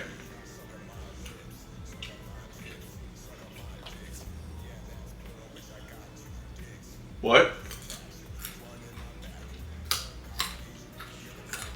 I'll put a light trap on this motherfucker. Delicious carrot. I highly recommend carrots. Eat your carrots, eat your vegetables. You know. Carrots are like one of the easiest vegetables I feel to introduce because they're very mild in taste. They're a little bit sweet. They're a nice bright color. They got a good crunch to them. You know. I feel carrots are like one of the easiest to introduce. And most kids eat carrots. But they are kind of higher in sugar. You know, the beta carotene's good and all, but they're not necessarily the best vegetable. Now, a vegetable I have gotten in love with because of a way I prepare it that might not be the healthiest, but I absolutely love it. Okay, is Brussels sprouts. I know a lot of people have some disdain towards Brussels sprouts. Hear me out on this one. Right? You take Brussels sprouts, you know, clean them off, pat them dry, all that. You cut them in half. Then you get a bowl, like a mixing bowl. You put oil, olive oil, right? Tony Chachere's, right? And minced garlic. Ideally fresh garlic, not jarlic, but there's nothing against using jarlic. And if you haven't had Tony Chachere's Creole seasoning mix, try it. It's good. It fucking slaps. So you mix all that in a mixing bowl, the garlic, the Brussels sprouts, oil, and Tony Chachere's. Then you put that on a on a lined baking sheet. You put it in the oven at 350 for about 10 minutes, and then you turn on the broiler and let it go for another 5 minutes. And then you take them out. They'll have a nice crust on the inside cut part. They'll look great. They'll smell fucking phenomenal. And they just taste great. You don't want to overcook them because then they get kind of mushy. You know, you just don't want them to still have some bite, so that's why we're only doing like the 15 minutes, 10 at 350, 5 at broil. And oh god, it is phenomenal. It's like one of the best side dishes I've ever made. Is those fucking Brussels sprouts. I don't know where I came up with the idea to do that. But they're so fucking good. Another thing I recommend. I mean, it's the Tony Chachere's and the garlic. They're not pulling a ton of weight, but they're definitely elevating it, making it good. Another thing, I basically do the same thing with asparagus. I don't cut the asparagus. I mean, I cut off the ends, obviously, but I don't cut it in half like I do with the Brussels sprouts. But what you do with the asparagus takes super quick, like 5 minutes tops. Right? You get a pan with like medium-low heat. Right? Then you get some oil in there. Quickly put the garlic in there, and then immediately, once the garlic starts getting fragrant, put the asparagus in there. Toss that a fair bit, and then as you're tossing it, sprinkle Tony Chachere's over it in the pan, and just keep incorporating all that. Eventually, the asparagus, will turn in color, be a bit brighter green and all that, signifying that it's cooked. You can check the floppiness, see how floppy and chewy you want it, and then take it off as desired. And it is also really fucking good. But yeah, another thing I like to do with carrots, though, carrots are good, like on their own, raw, straight out of the bag, cold. They're amazing, right? Everybody loves carrots like that. The way I love carrots, right, is if you saute them in chicken stock and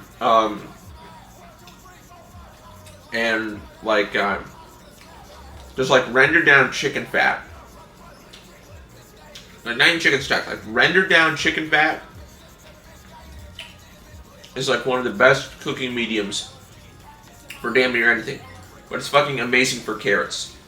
Or any rendered down poultry fat. Because one of my favorite things during Thanksgiving is, you're making a whole ass big turkey. And then you're putting in the pan that it's holding turkey. You're putting celery and carrots and onions and stuff later on in the cooking process, not right away because they'll overcook. But, to add some aromatics and to improve the flavor of the turkey. But it actually does the opposite, I found. It doesn't really affect the turkey, but it makes the carrots that have been sitting and cooking in that amazing turkey fat and turkey stock and just going, they're tender, they're flavorful, they're just so pleasantly delicious.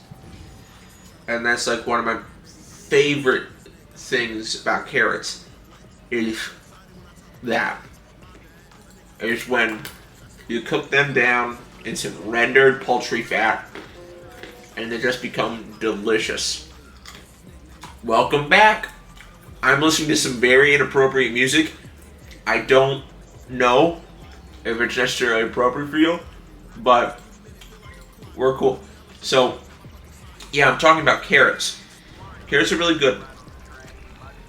I don't know if you heard the conversation regarding cooking them down in turkey stock. So, raw carrots are good on their own, but when you cook them with a Thanksgiving turkey and they soften up and they absorb that juice, it's so good. It's so freaking good. Turkey stock, yeah. Turkey stock, chicken stock, any poultry stock, so just like that rendered down fat and juices from a turkey, or any bird for that matter. And you just have the carrots cooking in that low and slow. It softens them up, and they absorb the flavor of the poultry, and they taste amazing. They're awesome. So, I mean, turkeys are kind of very aggressive and very annoying birds. If you ever met a wild turkey, they're awful to be around.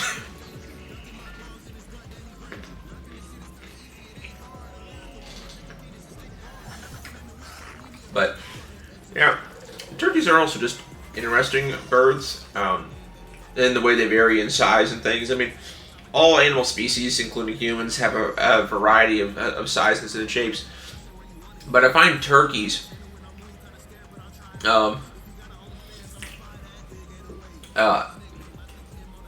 I find turkeys to be very odd in their proportion and stuff. Birds that are really odd in their proportions, I find, are emus. Because while, yes, they're a flightless bird, their wings are so tiny it's not even funny. Like, you look at an ostrich, they have fairly large wings despite also being flightless, but that's because they're very heavy and weirdly proportioned birds. But emus are even worse. They basically don't really have a wing. They practically have like a claw with some feathers on it. It's really funny. Okay, Leaf Storm. Let's hope this defeats him.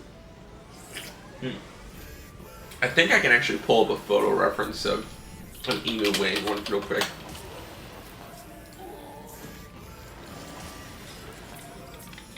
But it has a baby emu. Okay, and that's not. Okay, yeah, I can pull up. Open image in your tab. Okay, and then show you the browser. Where is it? Oh, there we go. So, that's not lined up. Okay. Yeah, I don't know how well you can tell, but like, the freaking, like, that's their wing. Like, it's just hilariously, stupidly small. So emus are just a strange animal. But yeah, that's emus for you.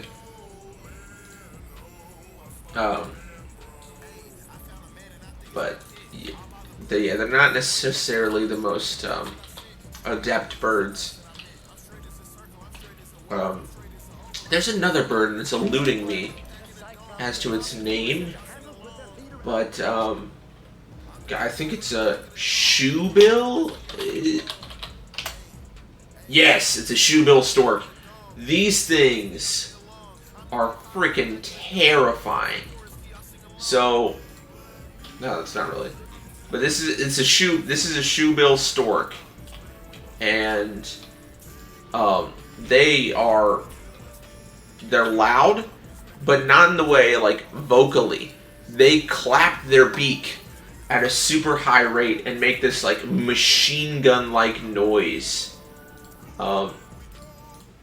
If I can, shoebill, can I find, yeah, shoebill machine gun noise, and then let me just make the browser a little bit louder so you can hear this, but it is absolutely crazy. The, let's just go with, yeah, bill clacking, so they kind of just shake listen the to this bottom and the shit. top of their Insane. beak or their bill backwards and forwards. Noise. Mine is eating.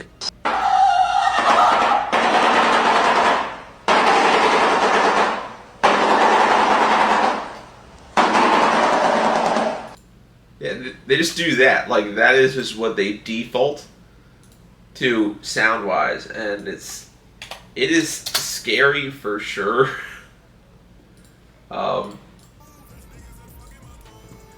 But yeah, the fact that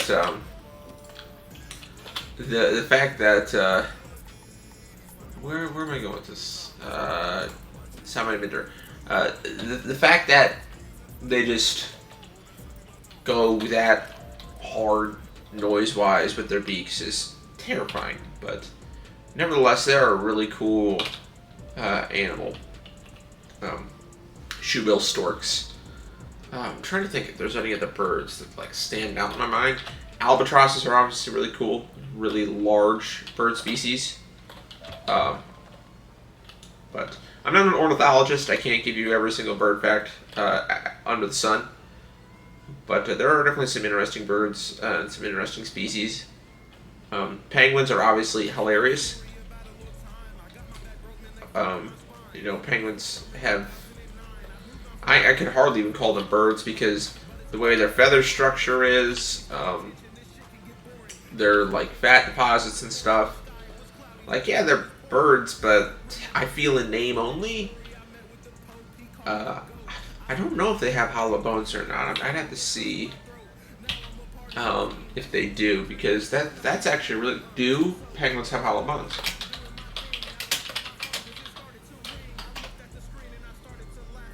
Yeah, they don't even have hollow bones. See, most other bird species have hollow bones. Penguins don't even have hollow bones. So penguins have a completely different feather structure, close to in line with fur, have wildly different fat deposits, have solid bones. Rather than the way a bird's traditional muscle and feather structure is for their wings, even with the tiny ass wings that say an emu has, penguins have freaking flippers that are specifically designed and adapted for swimming in a way different than other birds.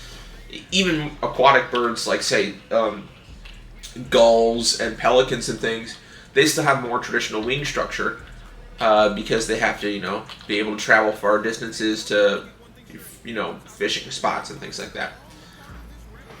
So that's weird. What else, other information is there about penguins? Well, yeah, I know penguins and polar bears don't live in the same areas. That's not a crazy fact.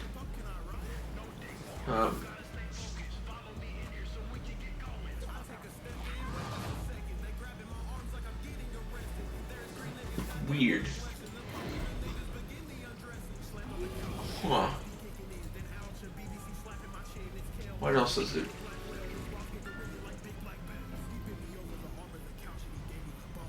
What else? What makes feathers waterproof? Huh, odd. The leprechaun on him. What else is there? Penguin's skeleton prevents it from flying. I mean, it's not only its skeleton, it's also just its general structure. Penguins aren't necessarily the most built looking when it comes to flight. Huh. Now, moving on from birds, a similar, I guess, family of animals. I don't know how you would call it, because there's class and family and genome and all that. Actually, what is the kingdom animal structure? What's it called?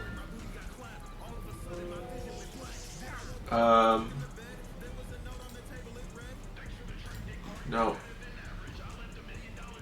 Phylum, subphylum, thank you. Okay, so it's... Okay, that's not at all what I wanted. No, okay. Species... classification chart? Is this classification system? So, yeah, class, phylum, general rank in the taxonomic hierarchy, taxonomy, that's what I'm looking for. Oops, I forgot to pick a spell. And that's fine, I can just, I understand with a minor life thing. So, taxonomic characteristics, history, application, modern systems of classification, kingdoms and domains. Here we go. So it's life, domain, kingdom, phylum, class, order, family, genus, and species.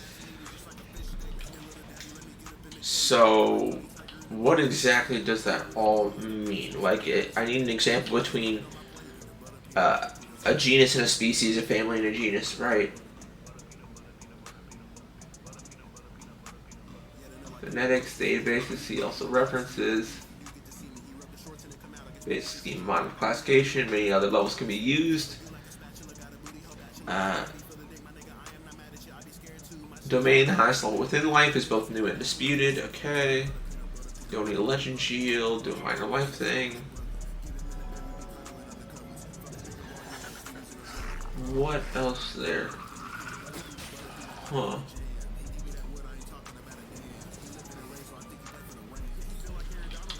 Genus species comparison. Genus is a group, very similar. Common ancestor, species just one animal. I know, but I know the difference between the two. I want examples. Like canines, right? Is canine a genus, and then we have like different breeds, well not breeds, but like different canine species. Like a wolf is a canine, right? As is a dog, as is a fox, right? But they're like, actually, yeah. Let's look. Yeah, canine is what is canine genus or phylum? Canine genus, Canis. What is the genus for wolves? Canis is the genus for wolves, and it also includes other dogs as well. Family is Canidae. So genus is... Okay, so family is Canidae, genus is Canis, and species would go further down from there. Dog, wolves, coyotes, red wolves, Ethiopian wolves, African wolves. Like Canis latrans, Canis rufus, Canis lycoan, or actually lycaon, Canis lupus, gray wolf, it's most, Canis familiaris. Oh my, of course we call it fucking family canine. Yeah, that's what Chris says. It's a domesticated dog. What I find odd is, okay, so typically, I don't know if this is the rule, but a lot of rules are that a species is defined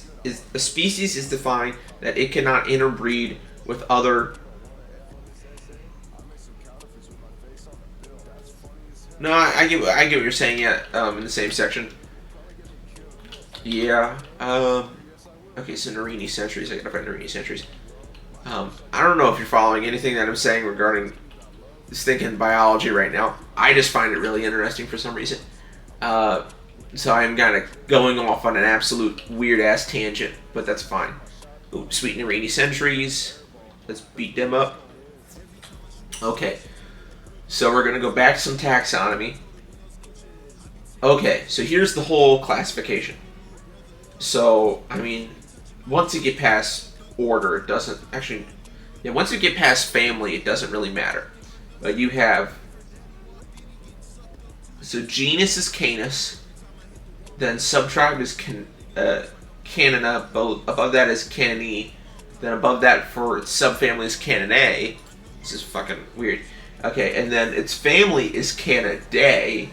And then its order is Carnivora. But that Carnivora is such a wide thing because it's order, right? It encompasses a large amount of animals.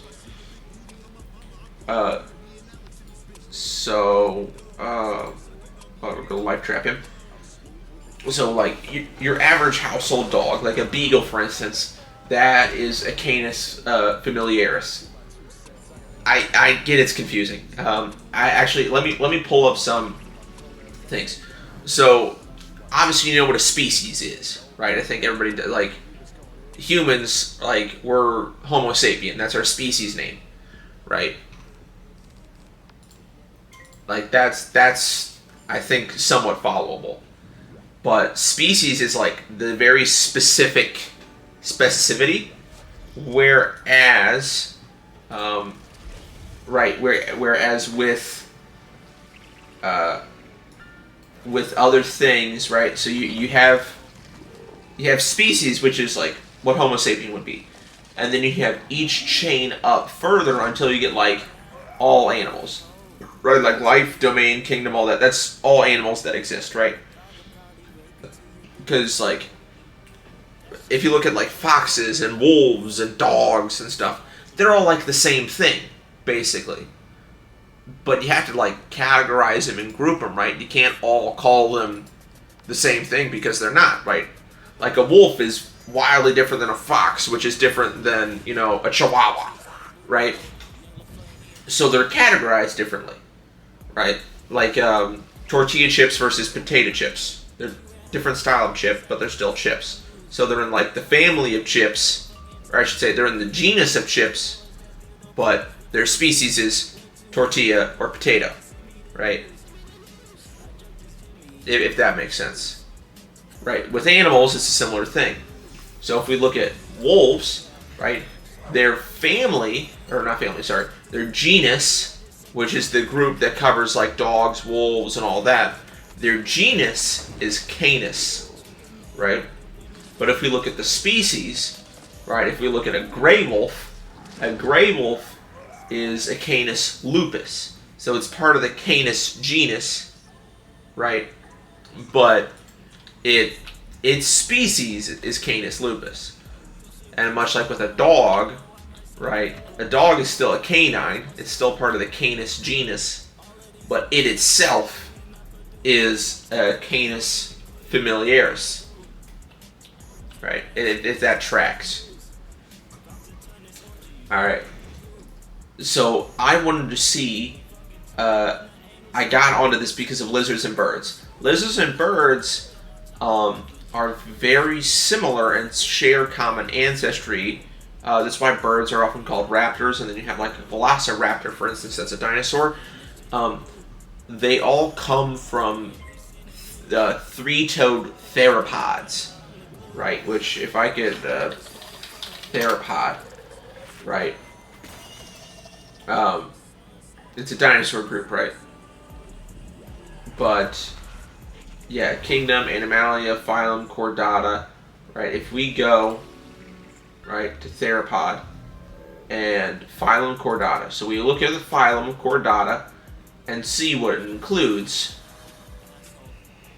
right? During their larval or drought stages, 5 distinct physical characteristics that distinguish them from other taxa. Okay, that's... Now I'm getting confused, and I'm the one trying to explain this. Okay. Are a notochord, a hollow dorsal nerve cord, an endostyle or thyroid. We have thyroids. Pharyngeal. What? What are humans part of? Now I'm curious. What? I want to see what humans are. Right? If we go to Homo sapien, right? That's us. Human, right? Okay, we're part of the Chordata phylum. Alright. And then Mammalia. That makes sense, we're mammals. Order, primates, yep. You know, we're like monkeys, lemurs, and all them shits. Suborder, Haplorhini. Dry-nosed primates is a suborder of primates containing the tarsiers and simians, including us. Okay. Genus, Homo, right? Homo is a genus of great ape that emerged of... Okay, we'll get into that in a second. Hominy, right? Type of shrub stanley hominate. Okay, what? Okay, Discord message. Okay, cool.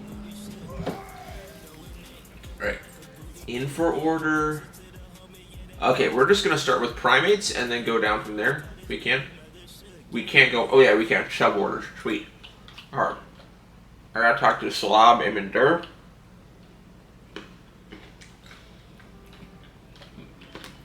But okay. Red Slender Loris? What the fuck is that? That's a weird... Okay, hold on a second. Look at this thing. What the hell is this? It's a Red Slender Loris. That is odd, to say the least. But definitely interesting. Okay, now I gotta defeat Flame Servants. Fun. What is this? Lowland rainforests. Small slender primate, distinguished by large forward-facing eyes, used for depth perception. Well-developed index finger, absence of tail, and large prominent ears. Sounds a lot like us. Which are thin, rounded, hairless at the edges, soft, dense fur, reddish-brown color on the back, underside of whitish-gray, sprinkling silver hair.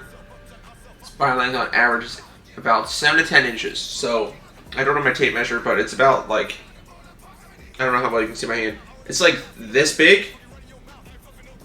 Like, that's how big it is, if that makes sense. Yeah, it's like that big.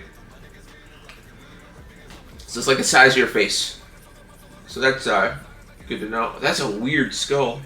Look at the eye sockets on this skull. They're huge. What the heck? That's... Whew. That's insane.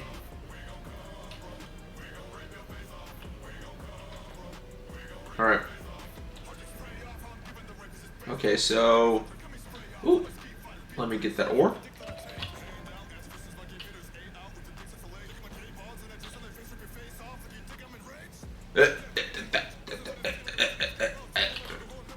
It's the beetle. Yeah, the beetle's over there. Sweet. Gotta get the beetle. That's right. I could probably water real quick. Boop. That way the game's a little bit more visible.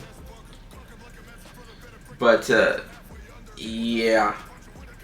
There's some weird animals, man.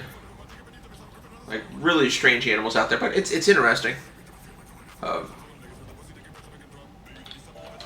Actually, yeah, what is the difference between a species and a genus, in terms of, like, mating?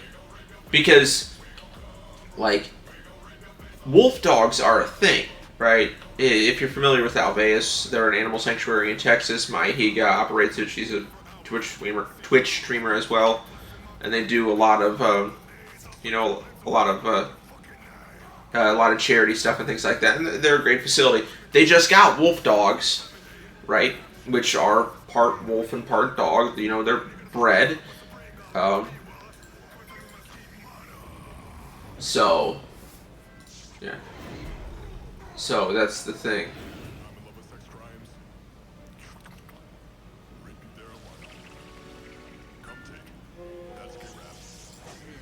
Yeah, but yeah, it's just all right. We want to do leprechaun. But yeah, okay. So yeah, what is the difference? Genus, species, breeding rules. Okay, this is biological definition of species as a group of animals that can interbreed among themselves and produce fertile offspring, but cannot interbreed with others, even if in the same genus, or at least cannot produce normal fertile offspring with each other. And that's the thing. I think wolf dogs can. Are wolf dogs fertile, right? Rules for hybrid animals and taxon names. Okay.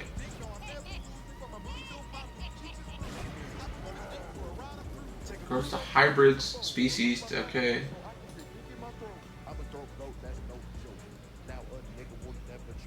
Alright. Okay, so are wolf dogs fertile? Okay. And mixture, there's also research believe they can tell the difference between a wolf, a dog, and a wolf dog, but they've been correct in fighting against before courts of law.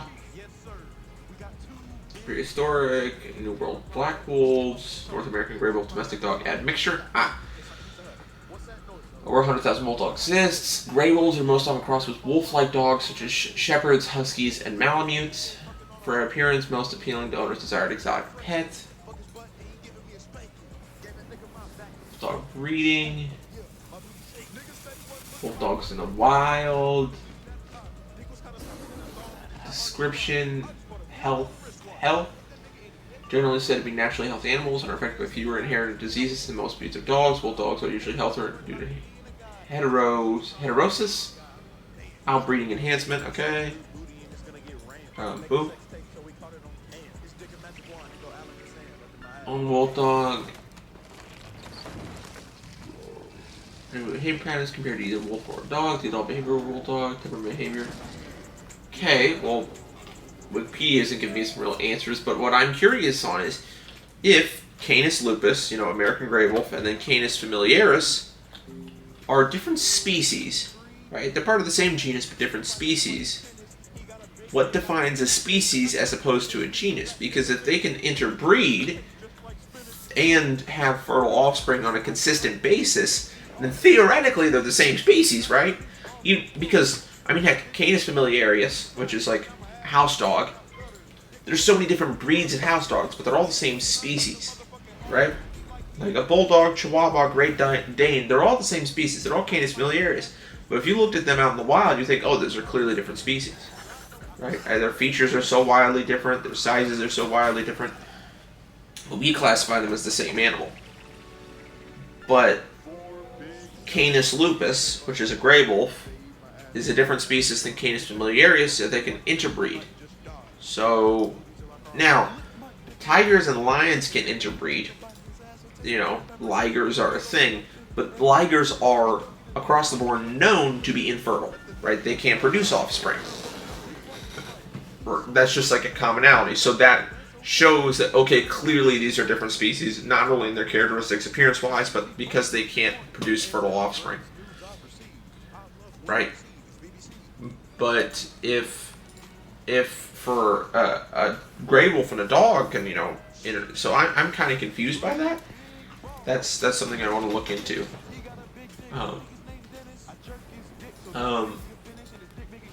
Species definition reading. Okay. Species is often described as a group of individuals that actually potentially interbreed in nature. Okay. Defining a species. This is from Berkeley, by the way, so this is actually an accredited university. And it's a class, Evo 101, Understanding Evolution. Okay, so this is their class, defining a species. Species is often... Wait, can I just, look at fucking Berkeley classes online for free? That's pimp. That's pimp. Thank you, Berkeley. A species is often defined as a group of individuals that actually or potentially interbreed in nature, in the sense of species the biggest gene pool possibly under natural conditions. For example, these happy-faced spiders look different, but since they can interbreed, they are considered the same species. The definition might seem cut and dry, but it is not. In nature, there are a lot of places where it's difficult to apply this definition. For example, many bacteria reproduce mainly asexually. Bacterium shown on the right reproduces by binary fission. The definition of a species as a group of interbreeding individuals cannot be easily applied. Okay. Many plants and some animals form hybrids in nature. Hooded crows and carrion crows look different and are largely mate with their own groups, but in some areas they hybridize. Should they be considered the same species or separate species? Okay, this is helping. Should we count them as different species? There are a lot of other places where boundaries of species is blurred. It's not surprising that they put it as defining speciation. Now I'm really freaking curious. Am I about to take a Berkeley evolution class just on my own? I don't know, but it's tempting.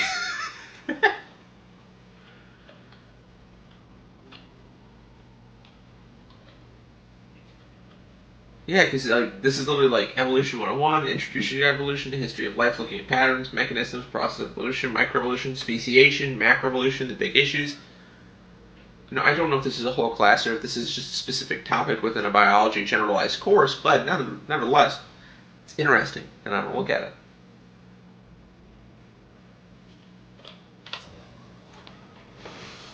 Okay, splitting event produces two or more separate species. Imagine that you're looking at typical tree life and comes to the species of fruit fly. Move down it. Branching points of this partial drosophilogeny represent long past speciation events.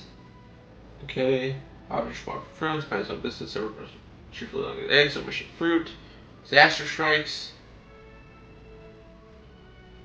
Apple seed, banana bunch eventually washes up on an island off coast of the mainland, fruit flies mature and emerge from the slimy. Okay. Too far apart for gene flow to unite them. At this point, speciation has not occurred. Any fruit flies that got back to the mainland could maybe produce healthy offspring with mainland flies. Population diverges. Okay. Then another storm reintroduces them. Huh. I think this one's like fire things. Gate opens up. I just had to read the book. Okay, never mind. Okay, causes of speciation, allopatric speciation, parapatric, Okay, that's a frustrating. Okay. There's patric, and parapatric. Or is it called a parapatric? I don't know. And that's frustrating as all hell. Let me type it in chat so you can understand. There's parapatric versus parapatric, right? These are two different types of speciation. You would pronounce them, I think, identically, but they are spelled differently and they mean different things. Nevertheless, this is frustrating. When you're trying to learn a subject and you're looking at things that sound, homonyms. No, not homonyms, sorry, homophones. Homonyms are things that sound the same, but what is it again? I forget. Have different spelling? I don't know. No, because homophones sound the same. Homonyms, they don't mean the same. They're spelled the same, but mean different things. I don't know. I think that's homonyms. They're spelled the same, but they mean different things. Like bear and bear. Right? That's what a homonym is. Each or two more words having the same spelling or pronunciation, but different meanings or origins. And then a homophone is having the same pronunciation with different meanings. Okay. So that's okay. So homophone is for pronunciation, homonym. So like bear and bear. You have bear, noun, animal. Bear, verb, to wear. So for this would be a homophone. They sound the same, but they're spelled differently and they mean different things. So that's annoying. More details: causes of speciation, geographic isolation, reduction of gene flow.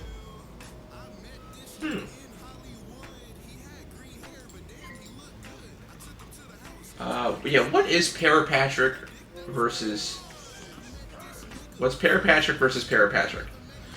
So parapatric with an E, right, is a special version of allopatric speciation mode and happens when one of the isolated populations has very few individuals. Okay. Okay, well now I need to figure out what allopatric is. Speciation by geographic isolation. In this mode of speciation, something extrinsic to the organism prevents two or more groups from mating with each other regularly, causing that lineage to speciate. Isolation might occur because of great distance or a physical barrier, such as a desert river. Okay. And then peripatric, so with an E, right, happens when one of the isolated populations has very few individuals, and then parapatric, the other one, is there's no specific barrier to gene flow. Population is continuous, but nonetheless, the population does not mate randomly. Oh. Huh.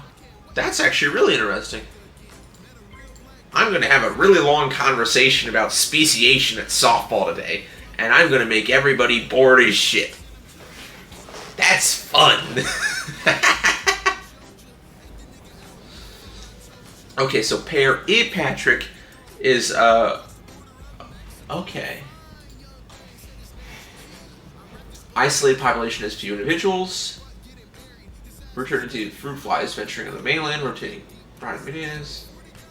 Double disaster, not only geographically isolated, but only a few larvae have survived.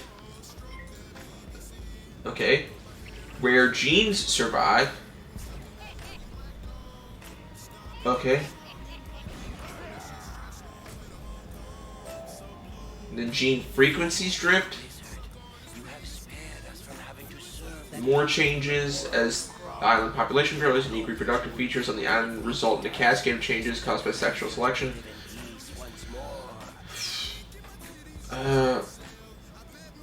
Okay, and speciation. After some generations, the island flies become reproductively isolated from the mainland flies.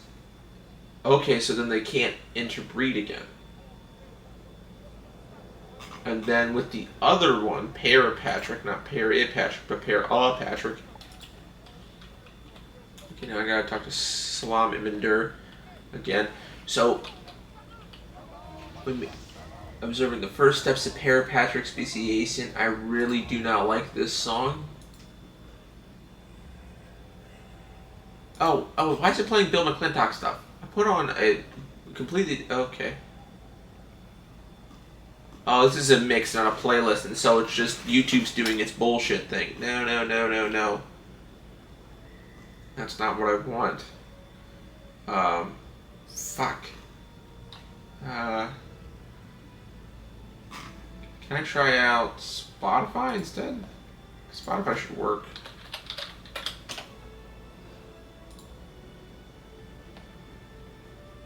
Because the browser version is better than the app. Okay, so it has me logged in. That's good. And then I need to find where's the search button? There we go. There we go. This is the one that I like. Oh no, that's playlists.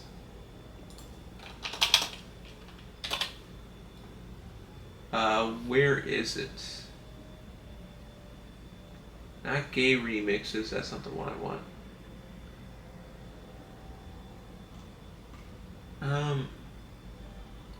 I mean, there's a lot of these that would fucking work.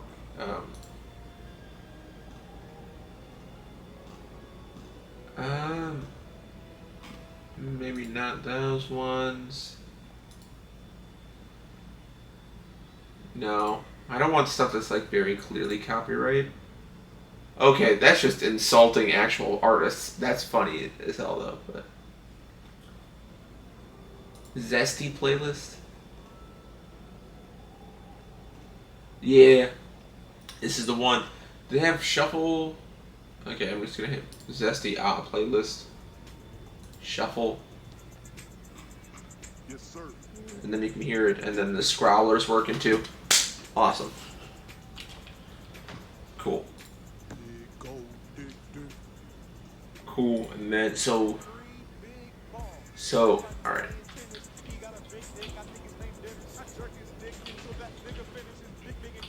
Okay, so got my ear. What time is it? Because I have to make sure I have enough time to get ready. Okay, it's only 4:03, but I have less than an hour then. So then I have to shower, make sure I get a little bit more food in my stomach. Get some bread and stuff to like really fill me out, make sure I have enough energy. And then, okay, I'm just gonna run to him because the teleporter would be worse, I feel. Yeah, because he's at the top of the thing, so I'm just gonna run to him.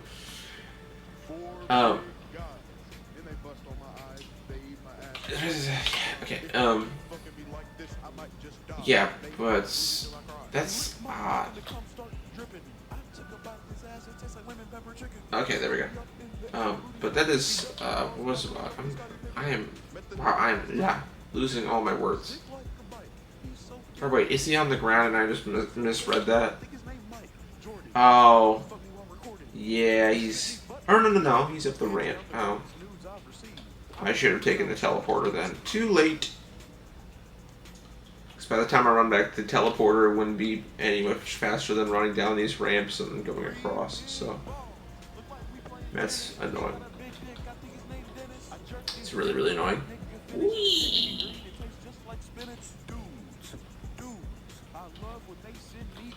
Move. So yeah, weird.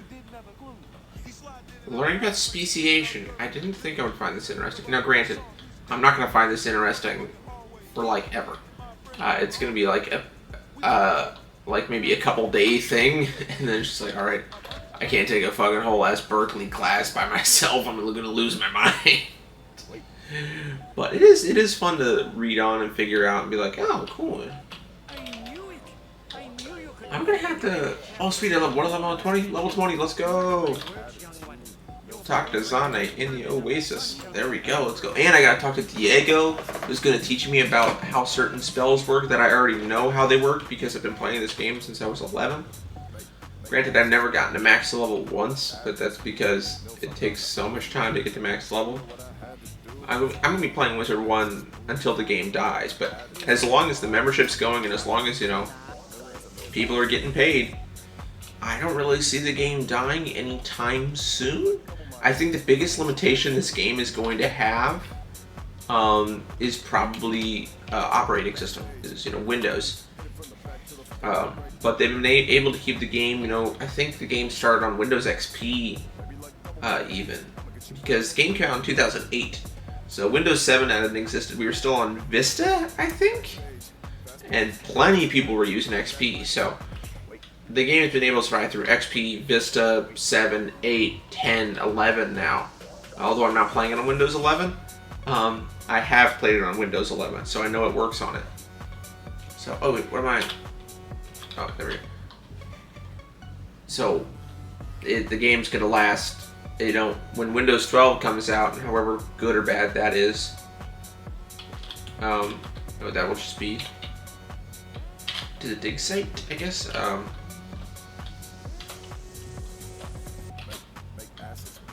So that's the kind of thing. As long as the game can survive operating system updates and everything like that, and stick and maintain with that for as long as it can, I don't think it's gonna die anytime soon. Because think about it, you have people buying packs, people buying bundles, things like that, and then people just maintaining their membership. You obviously have the thing with any membership, with any services. People are just going to forget they have it and then keep paying it for, you know, a couple months, a couple years without even noticing. Which, I mean, does kind of suck as a user. But are you really going to go through the hassle of being like, hey, I meant to cancel this? No, I don't think most people do that. I think they just cancel it once they notice and be like, oh, I'm never getting that money back.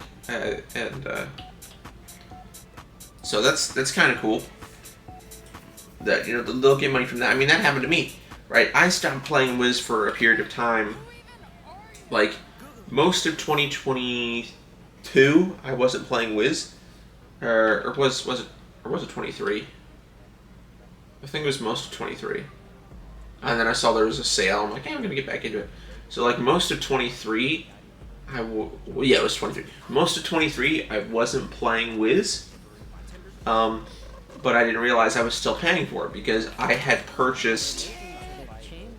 I didn't do like a month by month thing. I had purchased the year plan, which was like, I think I spent 70 on it, or whatever, or maybe even 60, or something. Like, I had bought that and I thought, okay, once those months had run out, my membership would cancel, because instinctively that's what makes sense to me. I'm purchasing a 6-month membership. I have access to the game for the 6 months. No. When you buy a membership, if you do not cancel it, they will then start charging you the monthly rate. So you got to pay attention to that. Always make sure you buy your membership on a sale. Keep track of, you know, when you buy them. The nice thing with memberships is, though, if you already have like 4 months, if you say you have 4 months left on your membership and you want to re-up, and you buy a 12-month membership, you're going to get those 4 months that you still have, and then those 12 will get tacked onto the end of that. So you will, you know, make sure any months you purchase, you will get those months. So don't worry about that, which is good, which is very, very good, and kind of eliminates some concerns, some worry.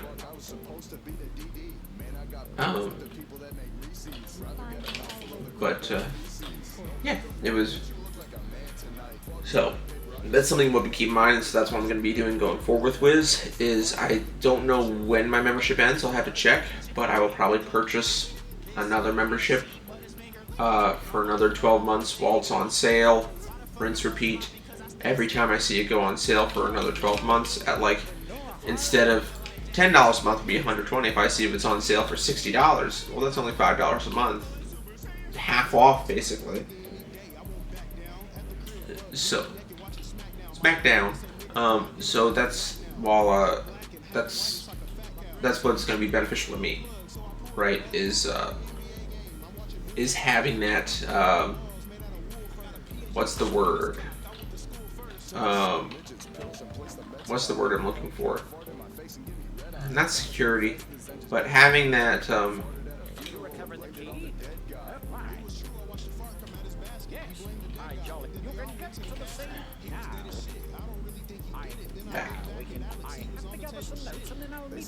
Damn it, I don't want to. Fuck, I didn't mean to do that. Well. Okay, well. Goofed up on that, but that's fine. Go to Man in History in the Chamber of Fire. There we go. Actually, I kind of want to learn a new spell real quick. Also, how much time do I have? Okay, it's 4:11. I have a decent amount of time. I'm going to Melinda Wu. Oh, I won't have the spell yet, but I can just go to Melinda Wu, get the quest for the spell, and that'll be good. Ooh, also, I should check on crafting while I'm here. Crafting another Ring of Insight. I need more Simple Vials and Citrines. That is no. Wait, do I? Oh, did I sell it like an idiot? Because I need to have both of them for the quest. Yeah. Okay, I need to get Simple Vials and Citrines. How much? I have enough Mistwood and... Oh, it is wrong one. I don't have enough paper. I have enough stone, but I don't have enough paper. Or parchment, rather. So that's been annoying, but... Citrin and Simple Vials are just a simple purchase, so that's not that big of a deal. It's the parchment that's the hard part. Because I have to just, like, walk around and hope I find it. Because I can't purchase it from the reagent vendors. I mean, I might be able to get it at the bazaar. Because for some people it's, like, worthless. But then you can also, like, transmute reagents. So I wouldn't necessarily... And you have unlimited reagent storage. So I wouldn't really see a point to getting rid of reagents. Hi, back from Sketch. I wouldn't say winning necessarily. Oh crap, I didn't mean to walk out of there. But we got through the fight that we needed to. Right now I'm just trying to learn a new spell from Melinda Wu.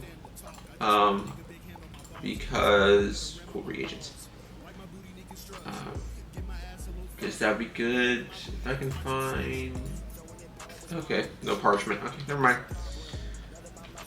I was hoping that the bazaar might sell some reagents that I want, but they don't. So I'm gonna have to go collect Dark Fairy Wings and Unicorn Way. Is there a quick teleport to Unicorn Way? I saw this a second ago. There we go. Thank you, Kai. Yeah, Melinda Wu is my teacher for life. So if I remember correctly, it's Dworgen is the Death School teacher that's in Nightside. Then you have Cyrus Drake is Myth, Melinda Wu is Life, Lydia Greyrose is Ice. It's like, I think it's Harold Baelstrom is, yeah, Life Wizard. Harold Baelstrom is Storm, and then Dahlia Falmea is Fire. And then I think Argus Northstead or whatever, he's balance teacher that's in Ravenwood, but you get another balance teacher once you go to Krakatopia. I picked Life at random, so we did the, well, not at random. Actually, no, wait, yeah, how did I do it? I think we just, I'd have to double check my first episode that I had recorded, but basically, I think it was random. I can, boom, videos, I'll have to mute it. Rattle Marie, episode 1, beginning of Brian Griffin, mute it.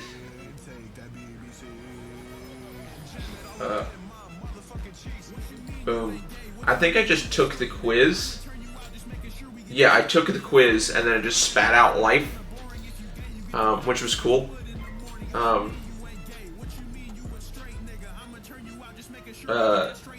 so it gave me life, which I think is okay. It is a good school. It isn't the best in like statistically and spell wise. Death is objectively the best school in the game because you get Faint for free, you get Curse, you obviously get your own School Blade, and then the lifesteal aspect of Death is really, really good. You do have to wait a while for your AoE. Harvest Lore doesn't come into like level 42 or 48 or something, which does suck. Or it's not Harvest Scarecrow, but around the gazebo. But you can get the Gloomy Eye pet, or basically any pet that has a 4-pip AoE, and then you have a 4-pip AoE to use while you wait to get your 7-pip AoE at that higher level. So, you know, farming or just general questing isn't as bad. Balance isn't a bad school to pick, but I would say Balance is one of the hardest schools in the game to play, because when you're fighting balanced enemies, they're going to resist your attacks, no matter how much boost and stuff you have, and you don't have any like prism aspects or anything like that, and you're doing neutral damage to every single school, so you're not doing any boosted damage. Utility is okay in terms of they have helping hands for healing, they have decent blades that they can use, and their stats, like their base stats, are kind of middle of the road. So they're not awful, but against some bosses, Balance are going to have a really hard time with. The worst school is Ice. That's objective, because they just are. Ice is the worst school because they do very little damage. In terms of utility, they don't really get any good spells. They get Tower Shield, but Tower Shield at a certain point becomes effectively a waste and not really worth it. And then, yeah, they have higher health and defense stats, mainly higher health stats, which is fine, but when you have a school like Death or Life that, yeah, I guess it doesn't matter at this point, but when you have, you know, schools like Life and Death that can tank hits just as well as Ice because they can just constantly keep healing or re-upping, it's, you know, it's not bad. I mean, you have school now and everything like that. You know, eventually, you know, I don't imagine the game shutting down anytime soon. I think it's doing fine. And they obviously run the free promos from time to time, so there is that. Eventually you could, I don't know, I don't think King's Isle sells gift cards in stores anymore, so you can't buy one at, say, like Target and do that, unfortunately. But Melinda Moon Raven.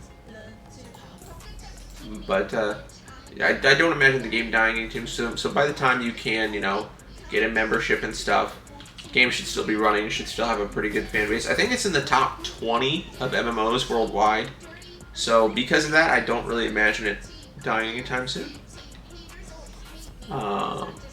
Okay, biological classification. Gonna get rid of all these speciation tabs.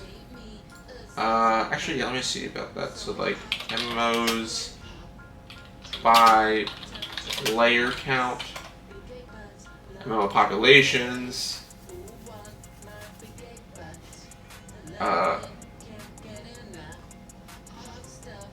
I'm not calling, that's not an MMO.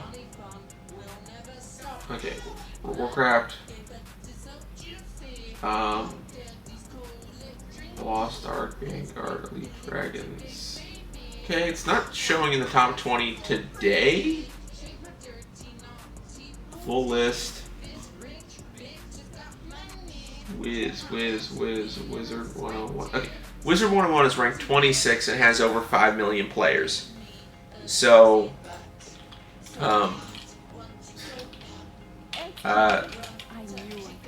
So it is it's a pretty popular game. So I imagine it'll last a while. I mean, what is it beating? It's beating Lord of the Rings Online, Star Trek Online, Blade and Soul, Toontown Rewritten. Um, Marvel Heroes. So it's beating some other MMOs. It's obviously not, the best performing. World of Warcraft takes that easily. And I don't like how they have Baldur's Gate 3 listed as MMO. It's not an MMO, in my opinion. You're not really getting as much player interaction as you would on. So I don't really like them counting that. Roblox, also I wouldn't count that. Diablo I would, I think. Well, I don't know. Some of these I wouldn't necessarily count. Like Destiny, I would count that. Warframe, I would count that. WoW, I would count that. Elder Scrolls Online, I would count that. But some of these other games that they have listed in the MMO category, I don't really count them as true MMOs in terms of like how they're played and stuff. Alright, gotta talk to Gordon Fleming, and doing that will actually complete 2 quests. So let's go. So that's good to know.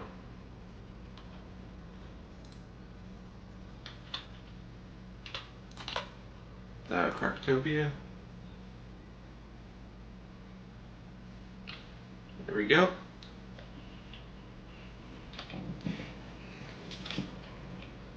Okay, so Gordon Fleming in the Royal Hall.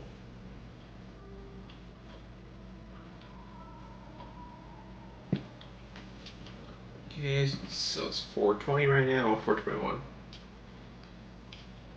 Okay, Gordon Fleming, Royal Hall. Okay, so go to the dig site. Stone, I want parchment, not stone. Gordon Fleming's behind me. There we go. And then I gotta find a green gem in the dig site. Fun. Looks like it's in his nose. Whee. So Gordon Fleming, the dig site. Boom, boom. Melinda Wu and Raymond Road again, so I'll teleport back to my house. Alright, there we go.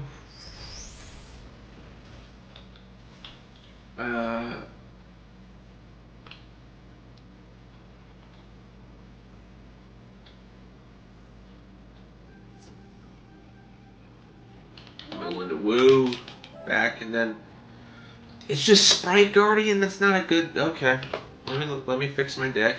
I'll leave 1 in there, but it's really not that good of a spell. I do have 2 training points, which means I can go to Night Side real quick, and I should be able to get Faint, and then I can add Faint into my deck. Have a little bit more. Yeah. The music is weird. I know. This is Big Dick Randy Christmas. It is a strange. I can't say the name of the playlist I'm listening to. Oh no, yeah, I can. Never mind. Zesty playlist. It's yeah, a bunch of musical. Oh, it's a bunch of music that's a bit sus to say the least. But that's what makes it fun. And it's also not likely to give me a copyright strike on YouTube when I upload the VOD. So, I gotta be level 22 to learn Faint. Crap. Okay, well, I'm level 20 right now. I'm about a third of the way to level 21. But I don't think I'll hit level 22 with the rest of these quests, but we'll see. So, we'll go to Ravenwood real quick to get to the Spiral Chamber. Hedjaldim and the Oasis. Arthur Weathersfield, that's the guy I can remember the name of.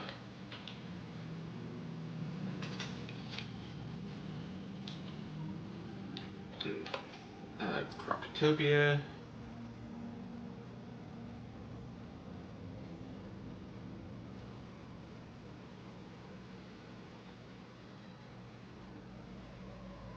Okay, Hedjaldim. Dr. Fleming found an ancient. I would really like Alright, and then Professor Winthrop. Well, that's story. Professor Winthrop's story, right? Yeah, I don't want to do story. Oh, crap, but he's in another... Well, in the Altar of Kings, that's different. In the Throne Room of Fire, that's a dungeon. So, that's a different sort of thing.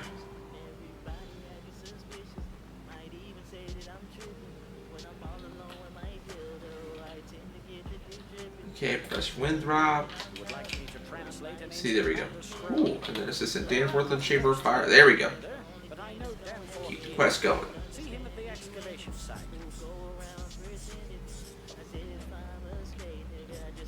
Oh, wait. Why am I... Okay, I need to...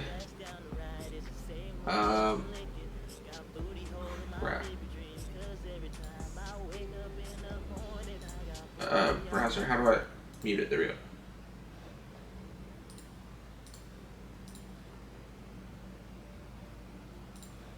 Dang it. Okay. I was... Shit. I wanted to see how loud the music was, but I couldn't, like, time it in time. Okay. So here we go.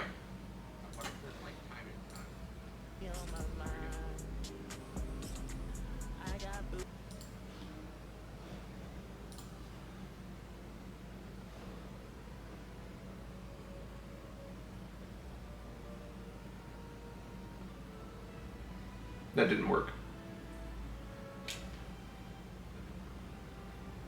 Okay, I'm gonna play it again and see if I can hear it.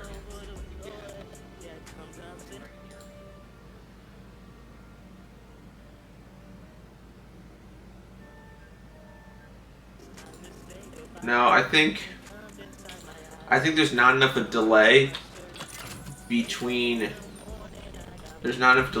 the stream and between the music. It's like my audio and stuff, so I can't tell how loud it is. I mean, I can look at the levels, and I'm exceeding it by probably, looks like 20 to 25 decibels, which is like significantly louder, so it should be fine, but hard to say.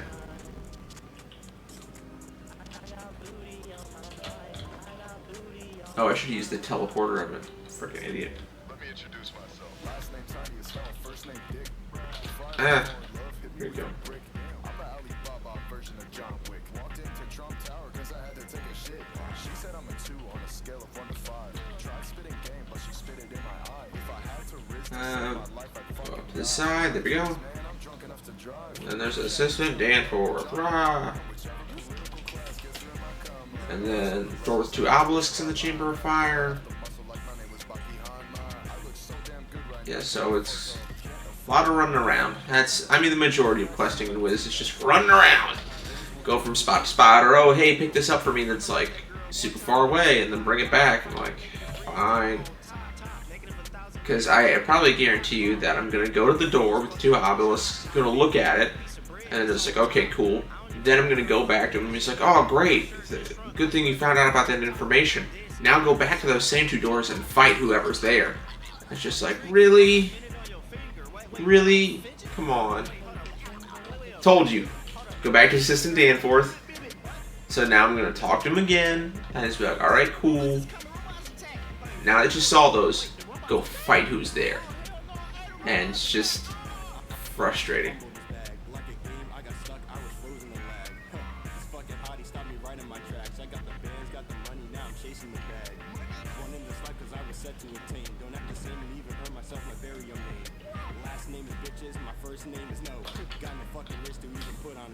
There we go.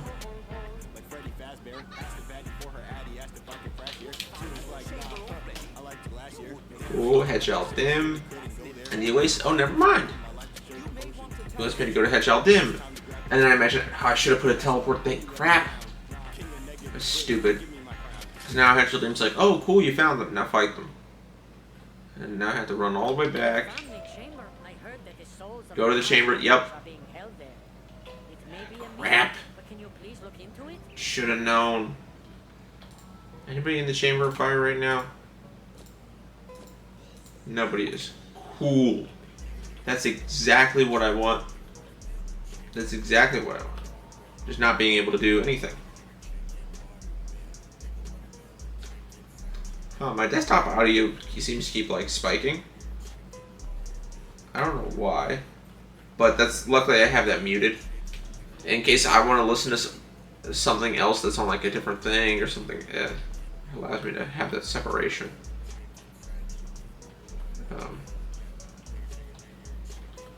So.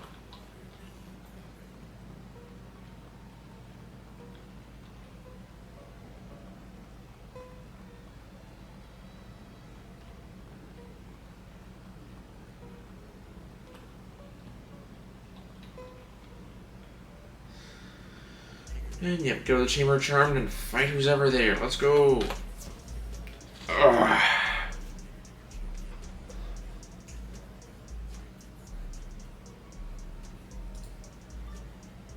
Then you get out that biology thing. Cool. Done. Even in the afterlife, we are still bound to serve our master. Save us from the Soul Keeper. What is this? Oh yeah, chilling where we place this was. Okay, so defeat Soul Keeper in the Chamber of Fire. It's called the Chamber of Fire. Why is there a bunch of ice enemies? And why is it all blue?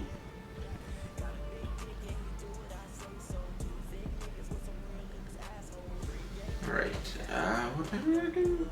4:31, okay. I mean, I have a timer, so once that goes off, that'll tell me, like, oh yeah, stop streaming, bud. Not to, like, limit myself, it's just I have stuff that I gotta do later, and so I was on the sidewalk. That is bull, but okay. Okay, I don't need that. Frickin' don't need that, do this, do that. Frustrating.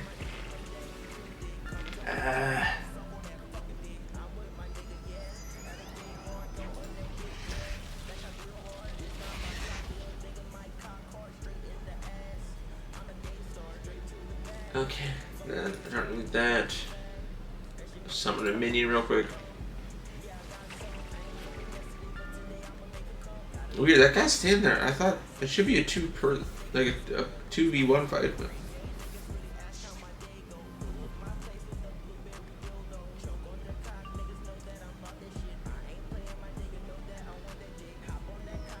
Alright, then there we go.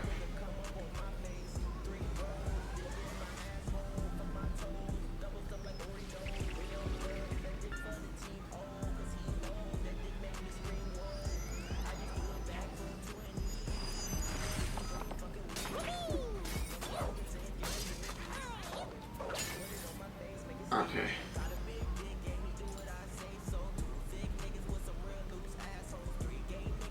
Alright, so then I want to do Nature's Wrath. I don't want you wasting my stuff, so I'm going to do Nature's Wrath.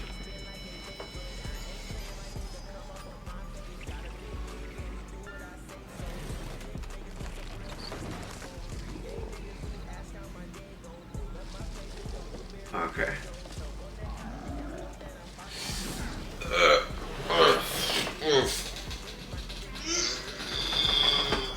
Big stretch, big stretch, big stretch. Okay.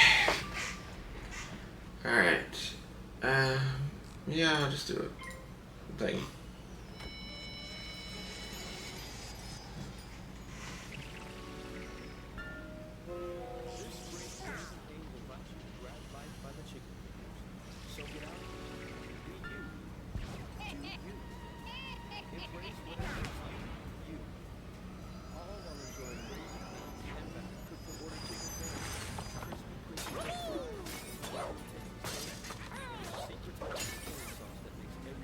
Alright. Then I'll hit him with a ghoul. It's kind of a waste of pips, but ghoul. It's the sound of someone whacking the ground. Specifically, they're beating around the block, which we download this at too, so let's go. Alright, so ghoul is booty. Money. Play the game and you could win money. Up to $2 million. With more than 88 million. Ghoul is booty. Ranging from $50 to $500. Money maker. That's right. Lottery players are subject to Ohio laws and commission regulations. Spectrum One is a big deal. You get Spectrum Internet with the most reliable internet speeds, free advanced Wi-Fi for enhanced security and privacy, and a free Spectrum Mobile Unlimited line with nationwide 5G included, all while saving big. For the big speed, big reliability, and big savings you want, get Spectrum One. Just $49.99 a month for 12 months. Visit spectrum.com/big deal for There we go. That way I can watch my One Subject Piece. to change. Valid for qualified residential customers only. Service not available in all areas. Restrictions apply. Oh no! Oh god, I wasn't paying attention.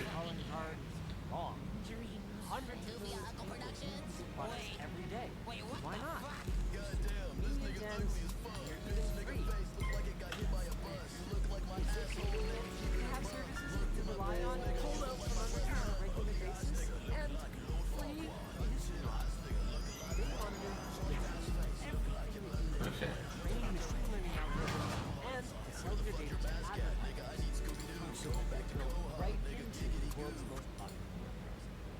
I mean, it's no wonder that people feel trapped in the ecosystem. How do you divorce from the world's third largest tech company? They're everywhere. But it is possible. There we go. I'm going to show you how in a series that we're calling. Okay, do a life trap. And we're going to show you our sponsor, Pulseway. Pulseway's IT monitoring and management software lets you Oh, that was that. I completely forgot I had this cow right here. any plan. Unlike Google, most of the alternatives have both strong privacy policies and end-to-end encryption. Because, I mean, privacy might not be your main Legend Shield. Actually, no. Minor Blessing. I want to get juiced up before I hit him with a Leaf Storm. minimum information that you're handing to data brokers who are going to turn around and sell it to everyone from insurance companies to let's start with the product that you're most likely to be using. Thankfully, there are alternatives. I'm not just talking about Firefox, but it is really fast updates and the remaining browsers do not disable Chromium.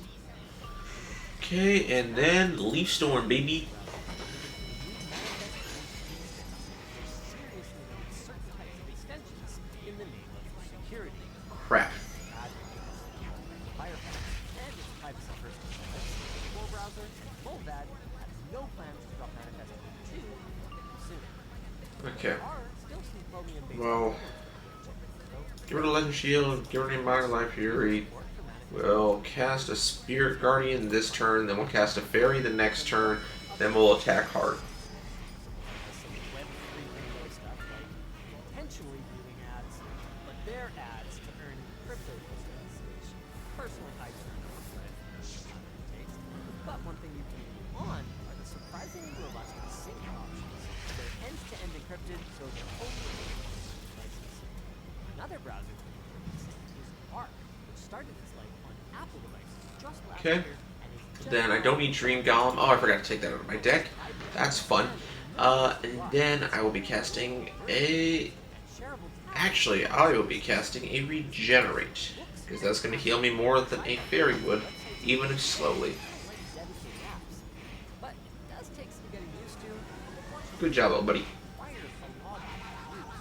It also hides a lot of settings up front. As of writing, the Windows version is missing a lot of features that Mac users enjoy, like Library Shelf, Mac's AI Assistant, and something a little more familiar to you, ungoogled Chromium is exactly what it's like, offering a very strong experience while stripping out practically everything related to Google, including even the web extensions. Thankfully, there is a setting that streamlines installing extensions, and an extension you can download that allows you Right. to still use the web store. Then I can use a Leprechaun on this buddy. Also includes a number of extra features like fingerprint assistance and extra customization of the world.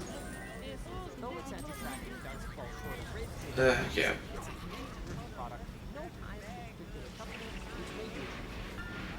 Now there are many, many others out there with particular focuses, but we don't have time to go over all of them in this video, so I'd recommend saving just a handful for a test drive before committing to the switch. For example, Okay, and then we'll hit an imp. history or bookmarks.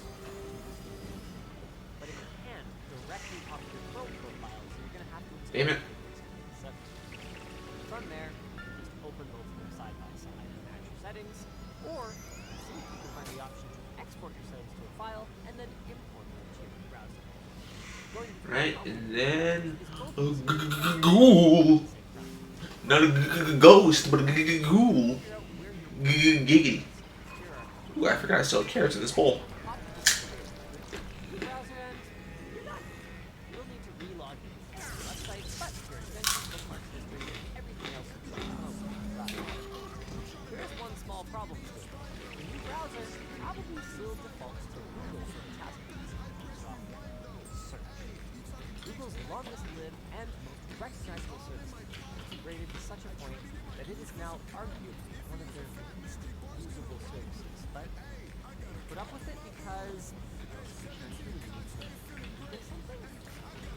Cock in my booty.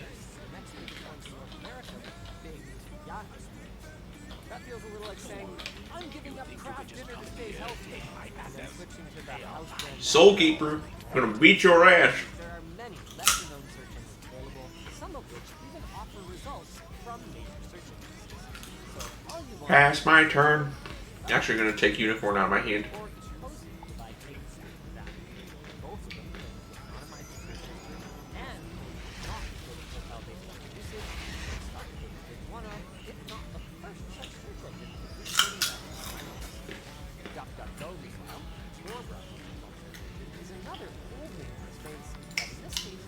Get rid of. I'll go right to left. So wham. So get rid of this guy and this guy and this guy and then one far one.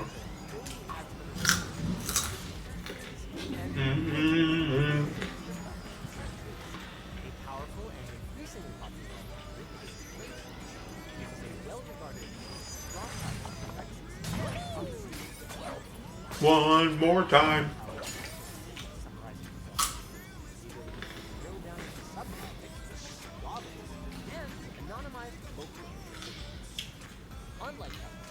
Okay, so we'll go to Nature's Wrath. Actually, no, we're going to summon a minion. Help us out for a little bit. Then I'm just going to focus on that third guy. Hit him a bunch. Then our minion will take some heat.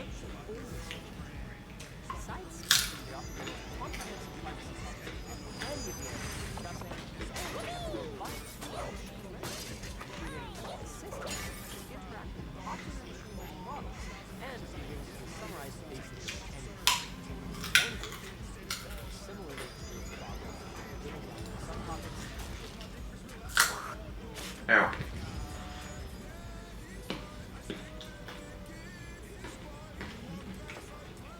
Let's rewind. It's gonna heal up.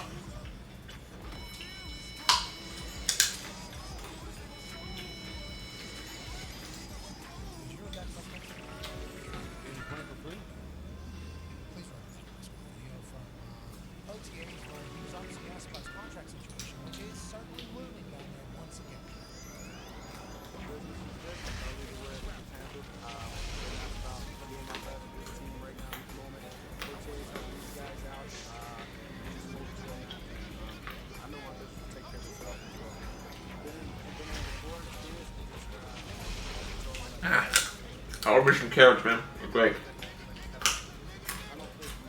I might have to skip this song and do the TOS, but I don't know. I'm not the one singing it, so. There we go. A little bit safer there.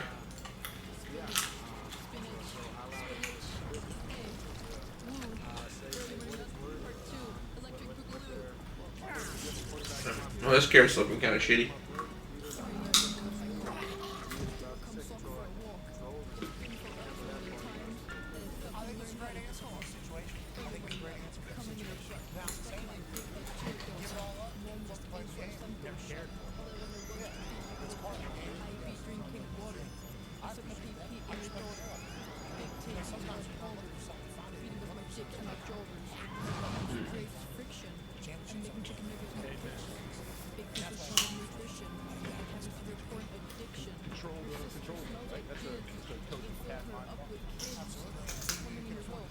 Alright, and then do a minor blessing, keep myself rejuvenated.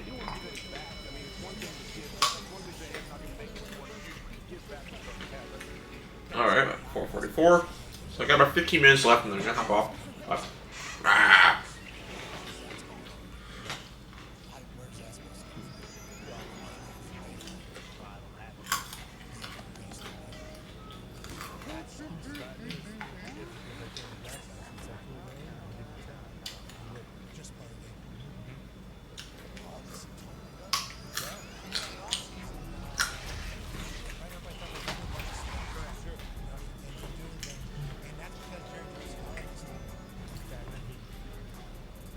Okay. Then we're going to do. Okay, we're going to Nature's Wrath this guy on the right. Hope for the best. I wish I could. I'm only going to be on for another 15 minutes because I have to go to softball. So I have to get cleaned up, get changed into my uniform, and then go for that. So, but maybe some other time.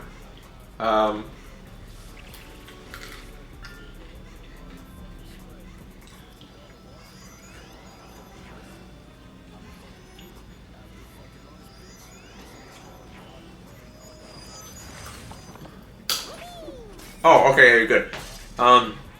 Where are you so far in this story? Because that's kind of important.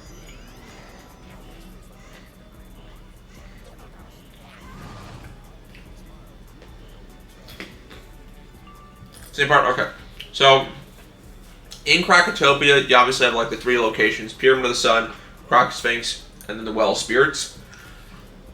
Each of those are themed after, in the Oasis. Each of them are themed after a different one of the elemental schools. So, Pyramid of the Sun is obviously based off of fire. Crocosphinx, which you take the boat ride to get to, that's based off ice. And then for the last one, the Well of Spirits, that's based off of storm. You have to like take a teleporter to. The main thing with them is that I would say is luckily you're running death, so in terms of worrying about matchups or typing, you're not going to have too many concerns in that regard. For each one, I'm just trying to think of the best way to phrase things. For the Pyramid of Sun, I wouldn't say it's that difficult. A lot of the enemies don't really use any crazy spells. A lot of them, the most damage you're going to see is probably from Locust Storm and oh god, what's like another 3-pip spell. But most spells don't go above 3 pips in terms of from what enemies are throwing at you, so you're going to be capping at around 500 damage taken tops. So just keep that in mind whenever you're healing or thinking about your next attack. Keeping back, I would say, on the safe side, 600 health. If you want to risk it, 500. But obviously with a death build, lifesteal is going to be your big thing. So maintaining health isn't going to be too much of a concern. So there's that. I'm trying to go through each boss. With Krakatep, that's who you fight in the Croc Sphinx. I think he has 2 or 3 lackeys. I'm not entirely sure, but it only really starts to get really tough once you get to the Well of Spirits, because the Well of Spirits is storm. They obviously hit the hardest, so trying to just stay alive in those parts can be difficult. But my biggest recommendation always with anybody playing any MMO, but especially with Wiz, do as much of the side questing as you can. I know it might be boring, I know it might be repetitive, but going into a fight at just storyline quest level, you are going to be underpowered. You're not going to have as many spells as you want. You're not going to have the best gear that you want, especially if you're using bog standard gear and not some other gear that you can get from certain sources. So you want to very much, the way I play it and the way I prefer to play it is I get the story up until the end of that world, Then I do all the side questing in that world. Once all that side questing is depleted, I go to the next one, do all the story, then do all the side questing. That way, when I get to the next world, I'm as fully maxed leveled as I possibly can be to that point. So I have, you know, my highest health, mana, defense, attack rating, whatever. Do you know what pet you're running? Because this is kind of important. Because if you are a death player, this is going to help you out, not just in the rest of Krakatopia, but also going forward. Is I would recommend trying to get the Gloomy Eye pet, because that gives you, yep, even for Gloomy Eye, perfect. Yep, exactly. Good job. You know right where I was going. That's good. Yeah, it is best pet for early on Death Wizards. After a certain point, it becomes useless because you get your, you can get other pets that just boost your damage or healing or just boost your damage and stuff like that. But obviously early on when you're dealing with, you know, say Big Ben, and you have to go through that whole thing and you gotta fight, you know, wave after wave of enemy, it's really good just having a quick AoE to whip out. So, yeah. If you have Life Dragon, what I would recommend doing is pets have a thing called a wow factor. So try to find, and I think Gloomy Eye's wow factor is like an 8. Pets hatch based on their wow factor. So I think with a Life Dragon or any of the dragons, they might only have a wow factor of like 2. So getting a Gloomy Eye from breeding a Gloomy Eye and the dragon, you're going to have a hard time getting the Gloomy Eye because I know there's a calculator for it, but look into wow factors for pets because you might want to do a cheap breed with a higher wow factor pet. Wow factors unfortunately aren't like a stat that you can look at in Wiz. You have to look them up separately. But find maybe an in-between pet that has a higher wow factor that you're more likely to get its body type when you breed with the dragon. That way when you breed that pet with the Gloomy Eye, you're more likely to get the Gloomy Eye. Or you could just get a really lucky drop from an enemy that drops a pet that's a higher, that is a higher wow factor. But yeah, it's the hardest thing with pet training is the wow factors and making sure that you have a higher likelihood of getting the pet that you want. But yeah, as far as Krakatopia goes, okay, yeah, so what you should do about the wow factors is, so, let me see if I can pull it up real quick. Yeah, so you'd be getting the pet through the browse, same like any other hatching. But you want to look for specific pet models, is what I'm saying. So, if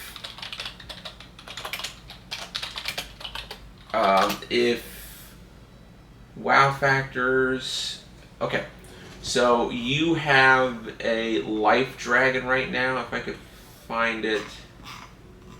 These are not really organized in the best way. Dragon. No, okay. Wow factors. I'm just trying to find it.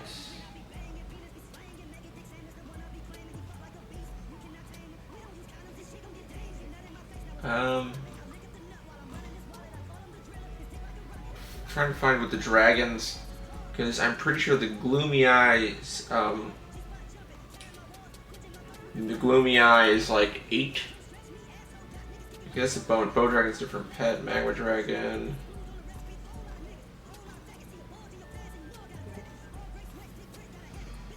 Dragon.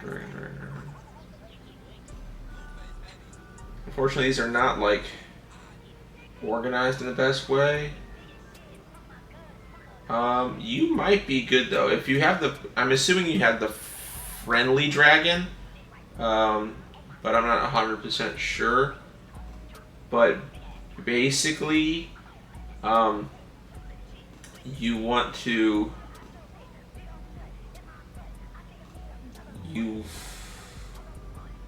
It's the first pet. Everybody gets a different first pet. It's randomized.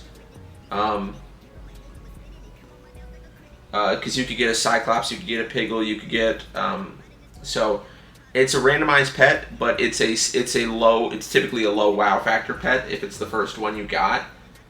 But you never know sometimes. So just what I would recommend is looking up wow factors, and then there's a website called Talent Agency. It's what is it like?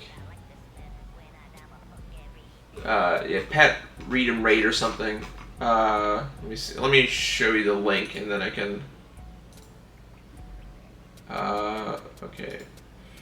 Copy link. If I don't know if you're on mobile or not, but if you go to that website, that has all the wow factors for all the different pets, and basically what you want to do. And there's also a calculator too that you can go to, and you can you can go and see, okay, what's my current pet's wow factor, what's the gloomy eye or whatever pet I want to get, for instance, and see how likely are you to, how likely you are to get the pet that you want. So I can actually real quick browser see. So if I say if my first pet's wow factor is a 3 and the gloomy eye I think has an 8, then I have less than a 30% chance of it being the gloomy eye. I'm more likely for it to be the lower tier pet. Whereas, if the pet I'm breeding for the gloomy eye is say a 7, then it's much closer to 50%. It's about a 43% chance of getting that gloomy eye. So, and then God forbid you try to breed a 1 and an 8, you're almost always going to get the body 1. Not saying you can't get the body 2, but I'm just looking at chances, because hatching costs a lot of gold, it takes a lot of time, and you only can hatch 1 egg every day. So you want to be very smart when it comes to hatching. You want to make sure you take your time and look, okay, are these the talents that I want? Is this the pet that I want? And is the pet that I'm breeding it with going to give me the pet body that I want, that gives me the item cards or things like that? So that's why breeding is different. What about browsing? Okay, so browsing for the pet, I can actually just go to. I'll just go to the pet pavilion and show you. So, in terms of browsing for the pets, here's what you're gonna do. So, if I look at my pet right now, I have a kookaburra. That is the pet that I have. And I browse, same as any other. And then you'd look at that wow factor website, and you'd find, did I minimize it? Yeah, I minimized it. You find whatever pet that you want to breed with beforehand. So, if say I want, so I have a kookaburra is my current one. So if I find wherever the kookaburra is, kookaburra, it might not find no results for kookaburra. Okay, that's fine. But crocodile, pig. I don't know how this is organized because it's not really organized in any way that I can see, like at all. Yeah, okay. But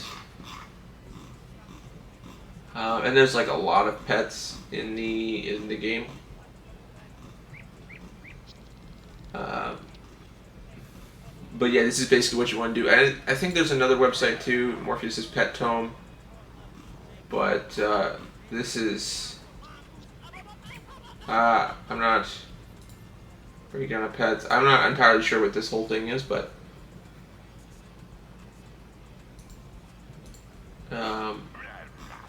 so if we go KKK to, oh, I went past it. Oops. So kookaburra. So we look at the kookaburra pet. Its wow factor is at a 7, right? So if I go back to the calculator, I go to the calculator, and I'm pretty sure Gloomy Eyes is 8, but whatever. So I know that my Kookaburra is at a 7, right? My Kookaburra is at a 7, and I need to find an 8. And I want a pet. So I want my pet to be a 7 or lower, and I'm guaranteed to get it. So I would just look at the other pets. But if you're browsing and you want the Gloomy Eye, for instance, right? It's not going to say it on the stat sheets, but the Gloomy Eye is going to be a wow factor of 8, if I remember correctly. So you take the pet that you want to hatch with. You take, so the Kookaburra in this one, which is a 7 wow factor pet. Then you look at the Gloomy Eye, it's an 8 factor. So I have about a 43% chance, if I breed these two, of getting the Gloomy Eye. And then next, you just want to compare their talents. So you just want to see, do they have matching talents that I want to keep? Does the other one have talents that I say want to hopefully get? For me, I'm all about hitting and dealing damage, so I want to look for critical striker, critical hitter, things like that, and try to get as many of those as I can. And you just go through. Obviously, the price will change depending on how many talents the pet has, how rare the pet is, everything like that. So if I go through here and I find this one, for instance. So this one has critical striker, critical hitter, death assailant. You know, it has some decent things. It's going to cost me 104,000 hatchments, which sucks. But I have 43% chance of getting that Gloomy Eye.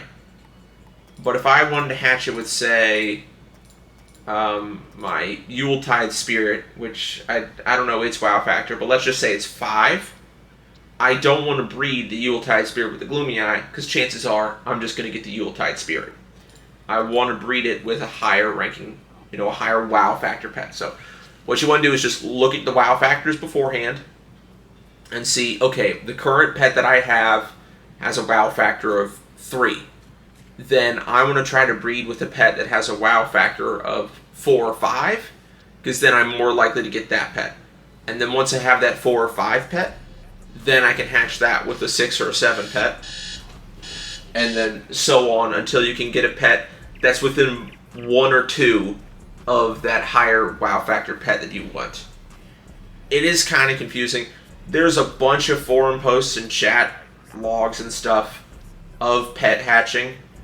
I would recommend trying to look through those, but it is a lot. Straight up, it is. Trying to find and get the right pet you want. I have, like, if I look at my backpack right now, you can see I have a bunch of pets. Some that they just give you for free. So this is one of my free pets. Same with this, another free pet I got. These are from different accounts, that's why they're on this one. But then, this is one I bred for. This one I got for some weird reason. I don't know why, but I got it during... Yeah. Yeah, basically get the higher wow factor. It doesn't show up in the tome, unfortunately. But just look online and try to get pets with higher wow factors until you get one that is either equal to or greater than the pet that you're looking for. Because more likely you're going to get the pet with a lower wow factor than the one with the higher wow factor. But it's not always a guarantee. So, because to get the Gloomy Eye that I have on my Death Wizard, I had to hatch it with, I don't have it on this account, well, this wizard, but I had to hatch with a Grimoire, because the Grimoire was like, how do I get pets without breeding? Okay, without hatching or anything like that, getting pets is farming, typically, fighting bosses, anything like that. You can look up different bosses in different worlds, see what pets they drop. If I go to, let me pull up this again. If I go to the Wizard 101 wiki, it's going to have all the bosses, everything like that. So I can go to creatures. You can also just go to pet training. So if I go to pets and say I want to get, actually they have what, drop pets. Unhatchable pets, pets by school, first generation pets. Okay, never mind. But pets do drop from enemies. But say I want the Gloomy Eye, right? The Gloomy Eye is hybrid pet, right? You can basically hatch anything with it. and it's not dropped by anything. But you could also look for the Gulcher or the Wandering Eye. So if I look for the Wandering Eye, it's not dropped from anything or anything like that. But it's a lot easier to find, and it still gives 4 pip AoE and stuff. But typically, and it's rewarded from a quest, but that's a way high level quest. Typically, yeah, your best bet is to just farm bosses and things like that. It gets kind of a pain in the ass, but if I go to bosses and if I go to rank 2, which isn't going to be anything crazy, Ice Maximus, for instance. Does he drop any pets? He doesn't drop pets, but I know some of the lower tier bosses do. So, where is he? Or is he a rank 3 boss?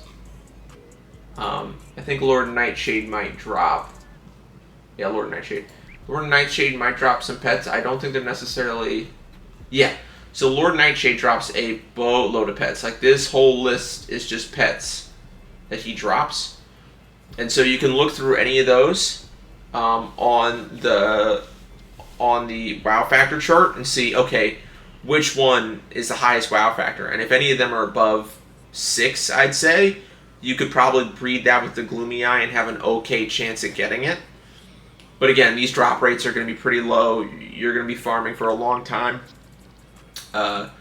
So it is a way to get other pets, but it does kind of suck, and it does take a long time. So pet training, pet hatching, everything like that, it's a big endeavor. It's a big investment in terms of time and gold. So there's that. Now, see, that's the thing, they don't give you access to. I would say, oh, you can go to the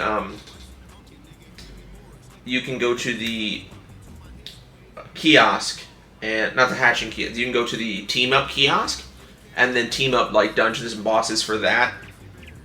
Because some bosses, like Mirror Lake, for instance, that dungeon, you're guaranteed a pet every single run. You get like an ice spider. But you don't unlock that until you actually get to Mirror Lake, so that option's kind of out of the window. But yeah, just look up bosses or dungeons that give pets pretty consistently. Look at those pets, see their WoW factors, see if you think it's worth farming that dungeon, and then go ahead and farm it. But yeah, you're kind of limited in terms of getting pets. Either save up a bunch of gold and hope for the best with hatching, or farm like a madman and hope for the best for drops. But basically any activity in this game is kind of padded out to make you do it for a really long time, and pets especially, because of how useful pets are. God knows how many times I've been saved by a pet May-casting unicorn or pixie or whatever.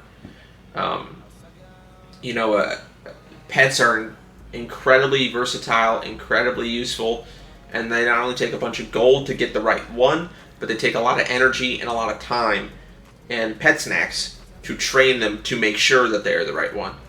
So going into the pet hatching, pet training endeavor and all that, it is a lot of work.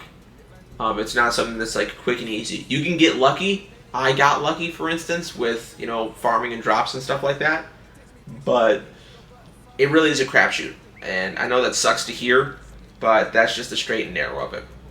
But my alarm's going off. It's 5:10. I gotta get ready for softball. I gotta get cleaned up, gotta get changed, all that stuff, and head out. So sorry I can't go more in depth, but there's just so much depth that I feel I'd be drowning you.